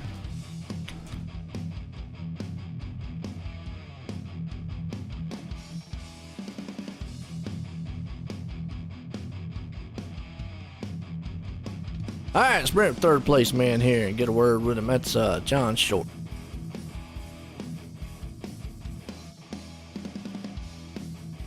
John, you waiting in the booth? Got a copy? I got you. Well, I tell you what, you look pretty good out there. You had some power. How was that track for you though early on? It was some slide jobs going on up front.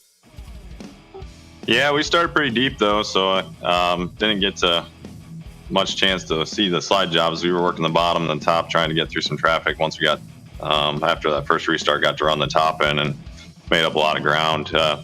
1 and 2 was really tricky getting off. It's really slick on top, and it looked like a lot of guys are going over. But 3 and 4 was just where we made up a lot of ground tonight. Just everybody else left the top open for a little while there. So pretty much just followed Brandon to the front and had a couple chances at him, and caution came out, and then he set sail once the track slicked off a little bit more. So we're happy to bring it home in third. I don't think I had anything for the top 2. What do you prefer, top or low here at this track? I mean, I'll run wherever they are, but I ran low in the previous race and made up a lot of ground once I finally got off the top. Just it kind of setup dependent where everybody else is running. But I love pounding the cushion here. It's just a lot of guys don't like it, but it's fun to me just being right on that razor thin edge. Nice. I'll tell you what, you came home in third tonight. Good run for you. Hard charging up front there. You got anybody you want to thank for a good finish? Yeah, definitely got to thank the Kreitz Sim Racing guys. Galen's Homegrown Popcorn, good popcorn, gourmet popcorn. Get yourself a bag. And then Malcolm Mills Mill Riding, Kreitz Oval Track Parts, VA Customs, and Can-Am guys we're having a lot of fun just practicing and trying to get ready for the week, and it's helped tonight. So got to thank them and my wife and you guys for putting on the show, and Coast to Coast for putting on the league. Absolutely. I tell you what, there's John Short bringing it home in third place here tonight. Well, this guy, Brandon Schultz, he was trying to get up there. The lane just ran out of time. Schultz, join the booth. Got a copy? Yes, sir. Well, how was you running tonight? Well, sometimes it looks like it was kind of treacherous up front there. Yeah, the set was pretty hard to drive. The track was really good, but the set was it was hard to get it around the outside like I wanted to, and then I figured Lane was running down on the bottom in 1 and 2, and I think the top of 1 and 2 was going away, and I don't know, even coming into entry it was really tricky. It was fun to run, but it was just really tricky. But yeah, it was definitely a fun race for sure. I tell you what, you're about one of a few that say coming into Lernerville fun to run. But I gotta ask now, you like the high or do you like the low line here? If I'm on my own stuff, I like the high line. Even on some of the fixed stuff, I like the high line. It's just Lernerville is a really high dominant track. You do rarely see on open set stuff it go to the bottom. Very seldomly does it go to the bottom, and if it ever does, it's pretty much 1 and 2 only. But it was still really fun, like I said. But yeah. Hey, we come home in second tonight. Good finish for you. Got anybody you want to thank? Yeah, just all the guys at Bandy Built.